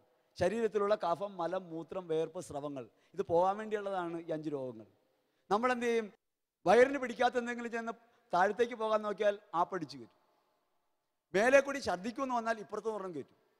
പോകരുത്, അകത്തിരുന്ന് ചാകും. അങ്ങനെ അകത്തിരിക്കുന്ന വിഷം അകത്ത് ശരീരത്തിൽ രോഗമായി മാറും. അക്യൂട്ട് ഡിസീസ് ക്രോണിക് ഡിസീസായിട്ട് മാറും. തലവേദന തുടങ്ങി, ജലദോഷം തുടങ്ങി, അത് നിർത്തി സൈനസായി, അതിന് മരുന്ന് കഴിച്ചു, അത് മൈഗ്രെയിനായി, മൈഗ്രെയിന് മരുന്ന് കഴിച്ചു, ബ്രോങ്കൈറ്റിസ് ആയി, അതിനും മരുന്ന് കഴിച്ചു, സോറിയാസിസ് ആയി, ഇപ്പം ചൊറിഞ്ഞുകൊണ്ട് നടക്കുകയാണ്. എന്നിട്ട് പറഞ്ഞ കർത്താവ് ഒന്ന് മാറ്റിത്താ. ശുദ്ധീകരണ രോഗങ്ങൾ ദൈവം നമുക്ക് തരുന്ന രോഗങ്ങളാണ്. അതുകൊണ്ടാണ് പനി വരുമ്പോൾ വാ കഴിക്കും. എന്തിനാണ്? ഭക്ഷണം കഴിക്കാതിരിക്കാൻ. ഭക്ഷണം ദഹിപ്പിക്കാൻ ശരീരത്തിന് ശക്തി ആവശ്യമുണ്ട്. അതങ്ങനെ ഉപയോഗിക്കാതിരിക്കാൻ വാ കഴിക്കും. നമ്മളെന്ത് ചെയ്യും? നാരങ്ങാച്ചാറും കൂട്ടി തിന്നും, വിടൂല്ല. ശുദ്ധീകരണ രോഗങ്ങൾ ദൈവം നമുക്ക് ദാനമായിട്ട് നൽകുന്ന രോഗാവസ്ഥകളെ സ്വീകരിക്കണം. വയറിനകത്ത് അഴുക്കുണ്ടാകുമ്പോൾ, വൈറസ് ഉണ്ടാകുമ്പോൾ, കുഴപ്പങ്ങളുണ്ടാകുമ്പോൾ ഇളകിപ്പോകാൻ സമ്മതിക്കണം. നമ്മുടെ ശരീരം നിങ്ങൾ ആലോചിച്ച് നോക്കി, ദൈവമഹത്വം നിങ്ങൾ നിങ്ങളുടെ ശരീരത്തിൽ കാണും. ഈ ലോകത്തിൽ ഒരു ഡോക്ടർക്കോ ഒരു എഞ്ചിനീയർക്കോ ഒരു വിദഗ്ധനോ നിങ്ങളുടെ ശരീരത്തിൻ്റെ പ്രവർത്തനങ്ങളെ കണ്ടെത്താൻ സാധ്യമല്ല. നിങ്ങൾ പോലും നിങ്ങളുടെ ശരീരത്തെ മുഴുവൻ കണ്ടിട്ടില്ല, നിങ്ങളുടെ മനസ്സിനെ കണ്ടിട്ടില്ല, നിങ്ങളുടെ ആത്മാവിനെ നിങ്ങൾ കണ്ടിട്ടില്ല. അങ്ങനെ നിഗൂഢമായ, പൗലോസ്ലീഹ പറയുന്നത് പോലെ രഹസ്യ സ്വഭാവമുള്ള മിസ്റ്ററിയായ നിഗൂഢതയായ ഈ മനുഷ്യനെ അവനവനെ തന്നെ പോലും തിരിച്ചറിയാൻ പറ്റാത്ത നമ്മൾ എന്തിൻ്റെ പേരിൽ ഇതൊക്കെ വാങ്ങിക്കൂട്ടണേ? അപ്പോൾ അക്യൂട്ട് ഡിസീസ് ഉണ്ട്, ശുദ്ധീകരണ രോഗങ്ങളുണ്ട്. രണ്ടാമത്തെ രോഗങ്ങൾ സ്വാഭാവിക രോഗങ്ങൾ, മരുന്ന് കഴിക്കേണ്ട രോഗങ്ങളോ. ചില രോഗങ്ങൾക്ക് മരുന്ന് കഴിക്കണം, സ്വാഭാവിക രോഗങ്ങൾ. അത് ക്രമക്കേടുകൾ കൊണ്ടുണ്ടാകുന്ന ഭക്ഷണം മൂലം ഒക്കെ ക്രമക്കേടുകൾ മൂലം ഉണ്ടാകുന്നുണ്ട്. മൂന്നാമത്തെ രോഗങ്ങൾ ആന്തരിക സൗഖ്യത്തിൻ്റെ പ്രശ്നം മൂലമുള്ള രോഗങ്ങളുണ്ട്. മനുഷ്യൻ്റെ മനസ്സിന് മുറിവേൽക്കുന്നത് മൂലം ആത്മാവിൽ നിന്ന് മനസ്സിലൂടെ ശരീരത്തിലേക്ക് ഒഴുകേണ്ട ജീവൻ എവിടെയെങ്കിലും ബ്ലോക്കായി പോകുമ്പോൾ, മനസ്സിൽ ബ്ലോക്കാവുമ്പോൾ ജീവൻ ശരീരത്തിലേക്ക് ഒഴുകാത്തത് മൂലം ശരീരം രോഗഗ്രസ്തമാകും. അലർജിക്കായ രോഗങ്ങൾ പ്രധാനമായിട്ടും വരുന്നത് ഇങ്ങനൊരു വഴിയിലാണ്. അങ്ങനെ വരുന്ന രോഗങ്ങളെ ചികിത്സിക്കാനായിട്ട് പുറത്തുനിന്ന് മരുന്ന് കഴിച്ചിട്ട് കാര്യമില്ല. അകത്തുള്ള മുറിവുകൾ ഉണങ്ങണം. അകത്തുള്ള മുറിവുകൾ ഉണങ്ങണം. ജീവിതത്തിലേറ്റിട്ടുള്ള, മനസ്സിനേറ്റിട്ടുള്ള മുറിവുകൾ ഉണക്കാൻ കഴിവുള്ളവൻ യേശു മാത്രമാണ്. ആ യേശുവിന് ആ മുറിവുണക്കാൻ കഴിയും. അപ്പം മൂന്നാമത്തെ രോഗം ആന്തരിക സൗഖ്യം. നാലാമത് പൈശാചിക രോഗപീഠകളുണ്ട്. കണ്ടെത്താൻ കഴിയാത്ത രോഗകാരണങ്ങളുമായി നിരവധി പേർ രോഗത്തിന്, പിശാച് അകത്ത് കയറി വസിക്കുന്നതല്ല കേട്ടോ, പൈശാചിക ഉപദ്രവങ്ങളുള്ള പോലെ. മുഖത്ത് ഇവിടെ വന്നിരിക്കും ഈച്ച, ഒരടി അടിച്ചു, ഈച്ച ഇപ്പുറത്ത് വന്നിരുന്നു, അടിച്ചു, ഇപ്പം 2 അടി ഞാൻ കൊണ്ടു, ഈച്ച പറന്നുപോയി. അതേപോലെ മനുഷ്യനെ ഇങ്ങനെ ദൈവത്തിനെതിരാക്കി പറയിക്കാൻ വേണ്ടി ശാരീരികമായ രോഗാവസ്ഥകൾ, ഈ രോഗാവസ്ഥകളെ നമുക്ക് കാണാൻ പറ്റണം. അഞ്ചാമത് ദൈവമഹത്വം വെളിപ്പെടാനുള്ള രോഗങ്ങളാണ്. വിശുദ്ധ കൊച്ചുരേസ്യയ്ക്ക് ക്ഷയരോഗം വന്നു, ദൈവമഹത്വം വെളിപ്പെടാൻ വേണ്ടിയാണ്. ആ രോഗത്തെക്കുറിച്ച് കൊച്ചുരേസ്യയ്ക്ക് പരാതി ഉണ്ടായിരുന്നില്ല. കാരണം അവൾ ആ രോഗത്തിൽ ദൈവത്തെ കണ്ടു, യേശുവിൻ്റെ സാന്നിധ്യം കണ്ടു. അപ്പോൾ ആ രോഗം ദൈവം മഹത്വപ്പെടാനുള്ളതാണ്. ചില ആളുകൾ നിങ്ങൾക്കറിയാം, ഈ രാത്രിയിൽ തന്നെ വചനം കേട്ടിരിക്കുമ്പോൾ, ശുശ്രൂഷ കേട്ടിരിക്കുമ്പോൾ, ആരാധനയിൽ പങ്കുകൊള്ളുമ്പോൾ അനവധി പേർ രോഗക്കിടക്കൽ എഴുന്നേറ്റ് പോരും. രോഗങ്ങൾ സൗഖ്യപ്പെടും. ആ രോഗം സൗഖ്യപ്പെടുന്നതും ദൈവമഹത്വത്താൽ. ദൈവമഹത്വം വെളിപ്പെടാനുള്ള രോഗങ്ങൾ 2 തരത്തിലാണ്. ഒന്നുകിൽ നിത്യരോഗി, അല്ലെങ്കിൽ അത്ഭുതകരമായ വിടുതൽ. അപ്പോൾ അങ്ങനെ 5 തരം രോഗങ്ങളുണ്ട്. ആ രോഗക്കിടക്കയിലൊക്കെ നമുക്ക് ഉറച്ചു പ്രാർത്ഥിക്കാവുന്ന ഒരു കാര്യം, ദൈവമേ, ഇതേത് ഗണത്തിൽപ്പെട്ടതാണെങ്കിലും നിന്റെ ഒരു സാന്നിധ്യവും മഹത്വവും എൻ്റെ ജീവിതത്തിൽ വെളിപ്പെടുത്തണമേ. Hallelujah, hallelujah. അതുകൊണ്ട് നമ്മൾ ഇന്ന് ആരാധനയിൽ പ്രാർത്ഥിക്കും, ദൈവമേ, നിന്റെ സാന്നിധ്യം എൻ്റെ ജീവിതത്തിൽ വെളിപ്പെടുത്തണമേ, നിന്റെ സാന്നിധ്യം എൻ്റെ ജീവിതത്തിൽ അനുഭവപ്പെടുത്തണമേ. എൻ്റെ കണ്ണ് തുറക്കണം, പാറ പോലെ ഇരിക്കണേ കണ്ണ്. അവനവനിലേക്ക് തന്നെ നോക്കി, സ്വാർത്ഥതയിലെ നോക്കി, മറ്റുള്ളവൻ്റെ കണ്ണീര് കാണാൻ പറ്റാതെ ഹൃദയമടച്ച് പാറ പോലെ ആയിപ്പോയ കണ്ണുകൾ ഒന്ന് തുറക്കണമേ. അവരെൻ്റെ സ്നേഹം കാണാൻ, അവരെൻ്റെ കഷ്ടത കാണാൻ, അവരെൻ്റെ കണ്ണീര് കാണാൻ, അവരെൻ്റെ ഇല്ലായ്മ കാണാൻ എൻ്റെ കണ്ണുകളെ ഒന്ന് തുറക്കണമെന്ന് പ്രാർത്ഥിക്കണം. അങ്ങനെ സമൂഹത്തിലുള്ള, നമ്മുടെ കൂടെയുള്ള, കുടുംബത്തിലുള്ള, നമ്മിൽ തന്നെയുള്ള ക്രിസ്തു സാന്നിധ്യത്തെ ഒന്ന് അനുഭവപ്പെടാൻ നിങ്ങൾ പ്രാർത്ഥിച്ചാൽ ദൈവത്തിൻ്റെ നാമം ഇന്ന് രാത്രിയിൽ നിങ്ങളിൽ മഹത്വപ്പെടും. ഹല്ലേലൂയ. ആടുകളെ മേച്ചുകൊണ്ടിരുന്ന ആട്ടിടയന്മാർ, മത്തായി സുവിശേഷം 2-ാം അധ്യായത്തിൽ നമ്മൾ കാണും. ആടുകളെ മേച്ചുകൊണ്ടിരുന്ന ആട്ടിടയന്മാരുടെ മേൽ ദൈവത്തിൻ്റെ മഹത്വം പ്രകാശിച്ചു. ദൈവം മാലാഖ മുഖേന പറയുകയാണ്, നിങ്ങൾക്കായി ഒരു രക്ഷകൻ ജനിച്ചിരിക്കുന്നു. രക്ഷകൻ അനുഭവിക്കണമെങ്കിൽ എന്ത് വേണം? രക്ഷകൻ അനുഭവിക്കണമെങ്കിൽ ദൈവമഹത്വത്തിൻ്റെ കീഴിൽ വരണം. ദൈവത്തിൻ്റെ നാമം മഹത്വപ്പെടുത്തണമെന്ന് പ്രാർത്ഥിക്കാൻ തുടങ്ങണം. ഇനി ഞാൻ എൻ്റെ ജീവിതത്തിൽ ഇങ്ങനെ, ഞാൻ നിങ്ങളോട് ഇപ്പോൾ ഇത്ര ആവേശത്തോടെ പറഞ്ഞല്ലോ, ഞാനത് പറഞ്ഞത് എന്തുകൊണ്ടാണ് എന്ന് പറയാം. ഞാൻ ദൈവമില്ലെന്ന് പഠിപ്പിച്ച ആളാണ്. നിങ്ങളുടെ മുമ്പിൽ നിൽക്കാൻ യോഗ്യനല്ല. ഞാൻ ഏത്തോട്ടുകൊണ്ടിരിക്കുക, എന്നെക്കൊണ്ട് ഏത്തമിടിക്കുകയാണ്. ദൈവമില്ലെന്ന് 18 വർഷം പഠിപ്പിച്ച ആളാണ് ഞാൻ. 7-ാം ക്ലാസ്സിൽ ഒരു കത്തോലിക്ക കുടുംബത്തിൽ സാമാന്യഗതിയുള്ള വിശ്വാസത്തിലൊക്കെ ജീവിച്ചു വന്ന ഞാൻ 7-ാം ക്ലാസ് വരെ വിശുദ്ധ ഡൊമിനിക് സാവിയോയെ പോലെ 12 വയസ്സിനകം മരിക്കണമെന്ന് ആഗ്രഹിച്ച് അരയിൽ കല്ല് കെട്ടിയും തലയിൽ കല്ല് വെച്ചൊക്കെ കിടന്നുറങ്ങിയിരുന്ന, അനുസരണത്തിൽ എല്ലാവരെയും വെട്ടിയ, എൻ്റെ വീട്ടിൽ എല്ലാവരെക്കാളും അനുസരണമുള്ള ദൈവഭക്തനായ ഒരു നല്ല കുഞ്ഞായിട്ടാണ് ജീവിതാരംഭം. 7ാം ക്ലാസ് വെച്ച് അച്ഛനാകണമെന്നൊക്കെ ആഗ്രഹം വന്നു. അത് അടുത്തുള്ള പള്ളിയിൽ പോയി പറഞ്ഞു. അവരവിടെ എടുത്തില്ല. അന്ന് 7ാം ക്ലാസ്സിൽ എടുക്കണേ. അവർ പറഞ്ഞു നീ നിൻ്റെ ഇടവകയിൽ പോകാൻ പറഞ്ഞു. നമ്മുടെ ഇടവകയിൽ കൊണ്ടുപോകാൻ അങ്ങനെ ആരുമില്ല. എൻ്റെ അപ്പം പള്ളിയിൽ പോകുന്നത് ദുഃഖവെള്ളിയാഴ്ചയും അപ്പൻ്റെ അപ്പം മരിച്ച ദിവസവും മാത്രമാണ്. അപ്പം പിന്നെ എന്നെ ആര് കൊണ്ടുപോകാനാ? 10-30 രൂപ ഇപ്പം തന്നെ ബസ് ഫെയർ ഉണ്ടാവുന്ന ഒരു ഇടവക, അത്രയും ദൂരത്തിലാണ് താമസിക്കുന്നത്. അപ്പം അതുകൊണ്ട് ഞാൻ പള്ളിയിൽ നിന്ന് ഇറങ്ങി പോന്നു. എനിക്ക് ഭയങ്കര കടുത്ത മനപ്രയാസമായി. അവർക്ക് കാറ്റക്കിസം പരീക്ഷ എഴുതിയിരുന്ന ഞാൻ അരൂപതയിൽ. സമ്മാനം മേടിക്കാൻ ഞാൻ വേണം. ഒന്ന് അച്ഛനാകാൻ ചോദിച്ചപ്പോൾ എന്നെ ആക്കിയില്ല. എനിക്ക് ചെറിയൊരു കെറിവുണ്ടായി മനസ്സിനകത്ത്. രണ്ടാമത് അവിടെ കുട്ടികളെ കാറ്റക്കിസം പഠിപ്പിക്കുന്നത് ഞാനാണ് കുർബാന സ്വീകരണത്തിന്. അത് പഠിപ്പിക്കുന്ന സമയത്ത് കാഴ്ചവെപ്പിൻ്റെ കാര്യമൊക്കെ പറഞ്ഞപ്പോൾ എനിക്കിഷ്ടപ്പെട്ടില്ല. അങ്ങനെ ഇത്തിരി വിഷമിച്ച് ഞാൻ മാറി നിൽക്കുമ്പോഴാണ് എൻ്റെ ചേട്ടായി, അദ്ദേഹം ഇപ്പോൾ വിശ്വാസിയാണ് കേട്ടോ, അദ്ദേഹം നിരീശ്വരവാദിയായി. അദ്ദേഹം ക്രിസ്തുവും കൃഷ്ണനും ജീവിച്ചിരുന്നില്ല എന്ന പുസ്തകമൊക്കെ വായിച്ച് നിരീശ്വരവാദത്തിൻ്റെ മൂർത്തിഭാവമായിട്ട് വീട്ടിലൊന്നിലും പങ്കെടുക്കുന്നില്ല. പെസഹാപ്പം മുറിക്കാൻ പോലും, ആകെ വീട്ടിൽ നടക്കുന്ന അപ്പനും കൂടി ഇരിക്കുന്നൊരു ചടങ്ങ് പെസഹാപ്പം മുറിക്കലാണ്. ബാക്കി പ്രാർത്ഥനയ്ക്കൊക്കെ മക്കളും അമ്മയും മാത്രം. അപ്പൻ ഇപ്പുറത്തേക്ക് വരില്ല. അങ്ങനെയുള്ള അപ്പൻ ഒന്നിച്ചു കൂടുന്ന ഈ പെസഹാപ്പം മുറിക്കുന്ന ദിവസം പോലും ചേട്ടായില്ല. മരിച്ച വീട് പോലെയാണ്. ഒരാൾ നഷ്ടപ്പെട്ടു. എനിക്ക് കടുത്ത വേദനയുണ്ടായി. പ്രത്യേകിച്ചും ഇങ്ങനെയൊക്കെ ആണെങ്കിലും അപ്പൻ ബീഡി മേടിക്കാൻ പറഞ്ഞാൽ മുട്ടയിൽ നിന്ന് കാശ് മേടിക്കുന്ന ആളാണ് ഞാൻ. അനുസരിക്കുന്ന ആളാണ്, എന്ത് പറഞ്ഞാലും അനുസരിക്കുന്ന ആളാണ്. തിരിച്ചു വർത്താനം പറയാത്ത ഞാൻ, എനിക്ക് കടുത്ത വേദനയുണ്ടായി. ഒരു ബന്ധം അകന്നുപോയി. അങ്ങനെ ഞാൻ അദ്ദേഹം അറിയാതെ ഈ പുസ്തകം എടുത്ത് വായിക്കാൻ തുടങ്ങി. ഇന്ന് വായിച്ചാൽ പോലും നിങ്ങൾ വായിച്ചു നോക്കുക, വായിച്ചാൽ മനസ്സിലാവില്ല. അതേപോലെ കട്ടിയുള്ള ഭാഷയുള്ള ആ പുസ്തകം എടുത്ത് വായിച്ച് ഞാൻ 4 പേജ് വായിച്ചു കഴിഞ്ഞപ്പോൾ നിരീശ്വരവാദിയായി. പ്രത്യേകിച്ച് ഇങ്ങനെയുള്ള വൈരാഗ്യങ്ങളൊക്കെ ഉള്ളതുകൊണ്ട് എന്നൊരു കന്യാശ്രമം വിളിച്ചു, മോനെ ഇങ്ങോട്ട് വാന്ന് പറഞ്ഞു. ഞാൻ പറഞ്ഞു ടാറ്റ, പോകുന്നു, ഇനി മേലിൽ ഇങ്ങോട്ടില്ല. ഞാൻ ദേവാലയത്തിൽ നിന്ന് ഇറങ്ങിപ്പോയി. ജീവിതത്തിൽ ക്രിസ്തു നഷ്ടപ്പെട്ട 18 വർഷങ്ങളിലൂടെ ഞാൻ കടന്നുപോയി. എനിക്കെന്ത് തോന്നിയാലും ഞാൻ ചെയ്യും. എനിക്ക് തോന്നുന്ന പ്രസ്ഥാനങ്ങളിൽ, ഗുണ്ടാസംഘങ്ങളിൽ ഞാൻ വളരെ നല്ല മനുഷ്യൻ, നാട്ടിലെല്ലാവർക്കും വളരെ വേണ്ടപ്പെട്ട മനുഷ്യൻ, ഒരു കുഴപ്പത്തിനുമില്ല. എനിക്ക് 2 ഗുണ്ടാസംഘങ്ങളുണ്ട്. എൻ്റെ ഗുണ്ടാസംഘങ്ങൾ ആരെങ്കിലും സാധാരണക്കാരെ ആരെങ്കിലും തല്ലിയാൽ അതിന് പകരം ചോദിക്കാനുള്ളവരാണ്. ഞാൻ പറഞ്ഞാൽ അവർ ചെയ്യും. എനിക്ക് രാഷ്ട്രീയ ബന്ധമുണ്ട്. ഞാൻ പഠിപ്പിക്കുന്ന ദൈവമില്ലെന്നാണ്. എവിടെ ചെന്നാലും ദൈവമില്ല. ധ്യാനമൊക്കെ കൂടിയിട്ട് ആളുകൾ വന്നാൽ ഞാൻ വിളിക്കും, വാ. എങ്ങനെയുണ്ടായിരുന്നു ധ്യാനം? നന്നായിരുന്നു, നല്ല കാര്യം, ഇടയ്ക്കൊക്കെ ധ്യാനം കൂടണം. ഇപ്പം മറ്റേ ആൾക്ക് സന്തോഷമായി. ഈ ചേട്ടനെതിരല്ലല്ലോ. ഞാൻ പഞ്ചായത്ത് ലൈബ്രറിയനാണ്. അവിടെ ഇരിക്കുന്ന ചെറുപ്പക്കാരൊക്കെ വരുമ്പോൾ വിളിക്കും, ധ്യാനം കൂടിയോ? നന്നായിട്ട് കൂടണം, ധ്യാനം കൂടുന്നത് നല്ലതാണ്. എന്നിട്ട് പറയും, കാര്യം പ്രാർത്ഥിച്ച ഒന്നും കിട്ടൂല, എങ്കിലും ഒരു ആശ്വാസം. ഞങ്ങളൊക്കെ ഭൗതികവാദികൾ. ഭൗതികവാദിക്കൊരു കുഴപ്പമുണ്ട്, തന്നെത്താനെ ചെയ്യണം, ആരും സഹായിക്കാനില്ല, അതുകൊണ്ട് ടെൻഷൻ കൂടും. മനസ്സിന് ഒരു ആയാസമൊക്കെ ഉണ്ടാകാൻ ഇടയ്ക്കൊരു ധ്യാനമൊക്കെ കൂടുന്നത് നല്ലതാണ്. വിഷം കുത്തിവെച്ചു, പ്രാർത്ഥിക്കാം, കിട്ടൂല എങ്കിലും വിഷമിക്കണ്ട. ഇനി പ്രാർത്ഥിക്കാനിരിക്കുമ്പോഴൊക്കെ അവൻ്റെ മനസ്സിനകത്തുണ്ടാകുന്ന ചിന്ത എന്തായിരിക്കും? കിട്ടിയില്ലെങ്കിലും ഒരാശ്വാസം, കിട്ടാൻ സാധ്യതയില്ല. ജീവിതത്തിൽ ആരെ എവിടെ കണ്ടാലും ഞാൻ ഒന്ന് തുമ്മിയാൽ നമ്മൾ സാധാരണ ഈശോ രക്ഷിക്കുക എന്ന് പറയും. ഈശോ രക്ഷിക്കുക. എന്തിനാ അങ്ങനെ പറയണേ? ആ 1 മിനിറ്റ് നമ്മുടെ ശ്വാസം നിന്നു പോകും. ആ 1 മിനിറ്റ് നമ്മുടെ ഹൃദയമിടിപ്പ് നിന്നു പോകും. നമ്മൾ തുമ്മുന്ന 1 നിമിഷം നമ്മുടെ ഹൃദയത്തിന് സ്പന്ദനമില്ല. യഥാർത്ഥത്തിൽ ഒരു മരണം സംഭവിക്കും. ഒരു മരണമാണ് സംഭവിക്കുന്നത്. അതോർത്തുകൊണ്ടാണ് ഈശോ രക്ഷിക്കുക എന്ന് പറയുന്നത്. എൻ്റെ വീട്ടിൽ ചെറുപ്പത്തിലെ അമ്മ ഇതൊക്കെ ഉരുവിട്ട് പഠിപ്പിച്ചിട്ടുണ്ട്. പക്ഷെ ഞാൻ നിരീശ്വരവാദിയായ ഞാൻ അത് മാറ്റി. കാല് തട്ടിയാൽ സാധാരണ ഒരു നിരീശ്വരവാദിയോ യുക്തിവാദിയോ അല്പമൊക്കെ രാഷ്ട്രീയ ബന്ധമുള്ള ആളോ എന്തെങ്കിലുമൊക്കെ രീതിയിൽ പോകുന്ന ആളാണെങ്കിലും കാല് തട്ടിയാൽ ദൈവമേ എന്ന് പറഞ്ഞു പോകും. എൻ്റെ കാല് തട്ടിയാൽ ഞാൻ പറയും, അമ്മേ. അമ്മയാണുള്ളത്, ദൈവമില്ല. അതുകൊണ്ട് അമ്മയെന്ന് വിളിക്കും. ദൈവത്തിൽ വിശ്വാസമില്ല. വളർന്നു വന്നു. ഞാൻ കോളേജിൽ പഠിക്കുന്ന കാലത്തും എൻ്റെ കൂടെയുള്ളവരും അല്പം എഴുത്തുണ്ട്, കലകളൊക്കെ ഉണ്ട്. അതുകൊണ്ട് ഞാനിങ്ങനെ ദൈവത്താൽ അല്ല എന്ന് വിചാരിച്ച് സ്വന്തം കഴിവിൽ അഹങ്കരിച്ച് ഞാനാണ് ദൈവമെന്ന നിലയിലേക്ക് എത്തി.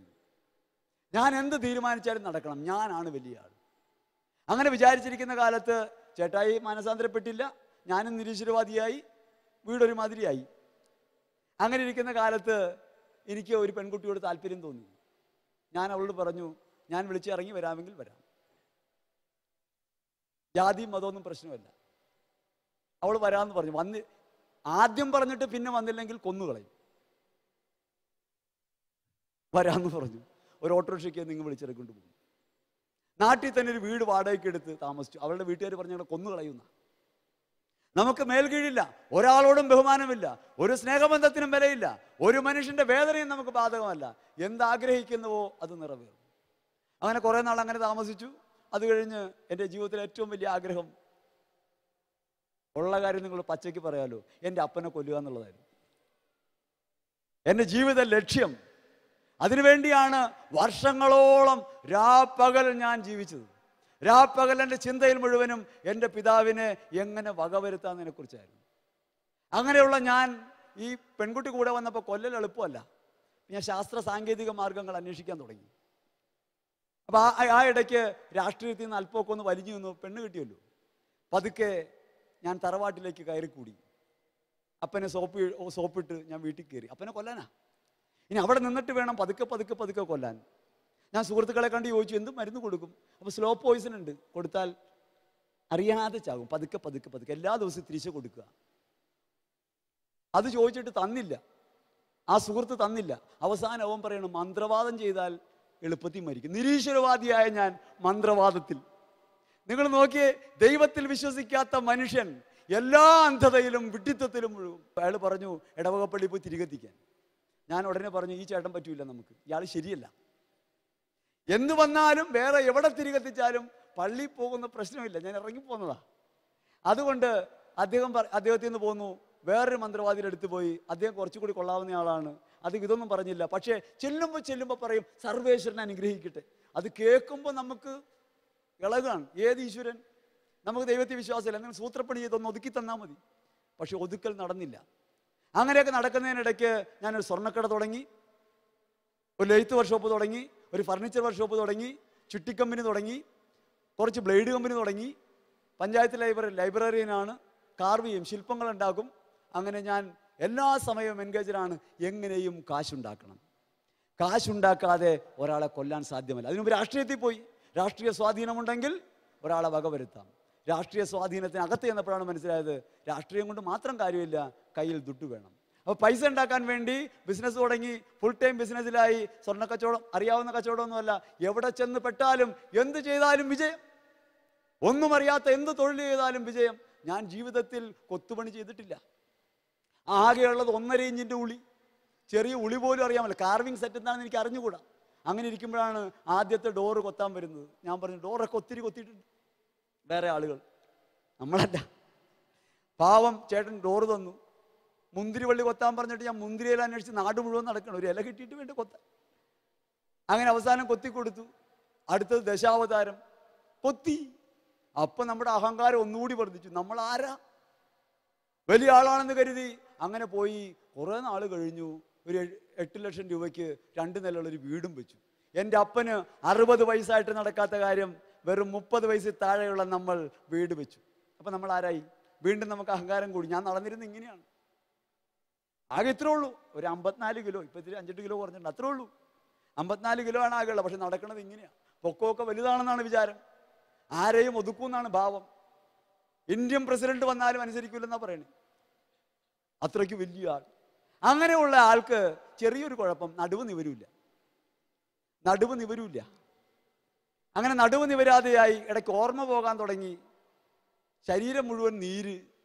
അങ്ങനെ ആയപ്പോൾ ഈ മന്ത്രവാദത്തിന് കൊണ്ടുപോയ സുഹൃത്ത് തന്നെ ഒരു ആശുപത്രി കൊണ്ടുപോയി. ഒന്ന് ചെക്ക് ചെയ്ത് നോക്കി.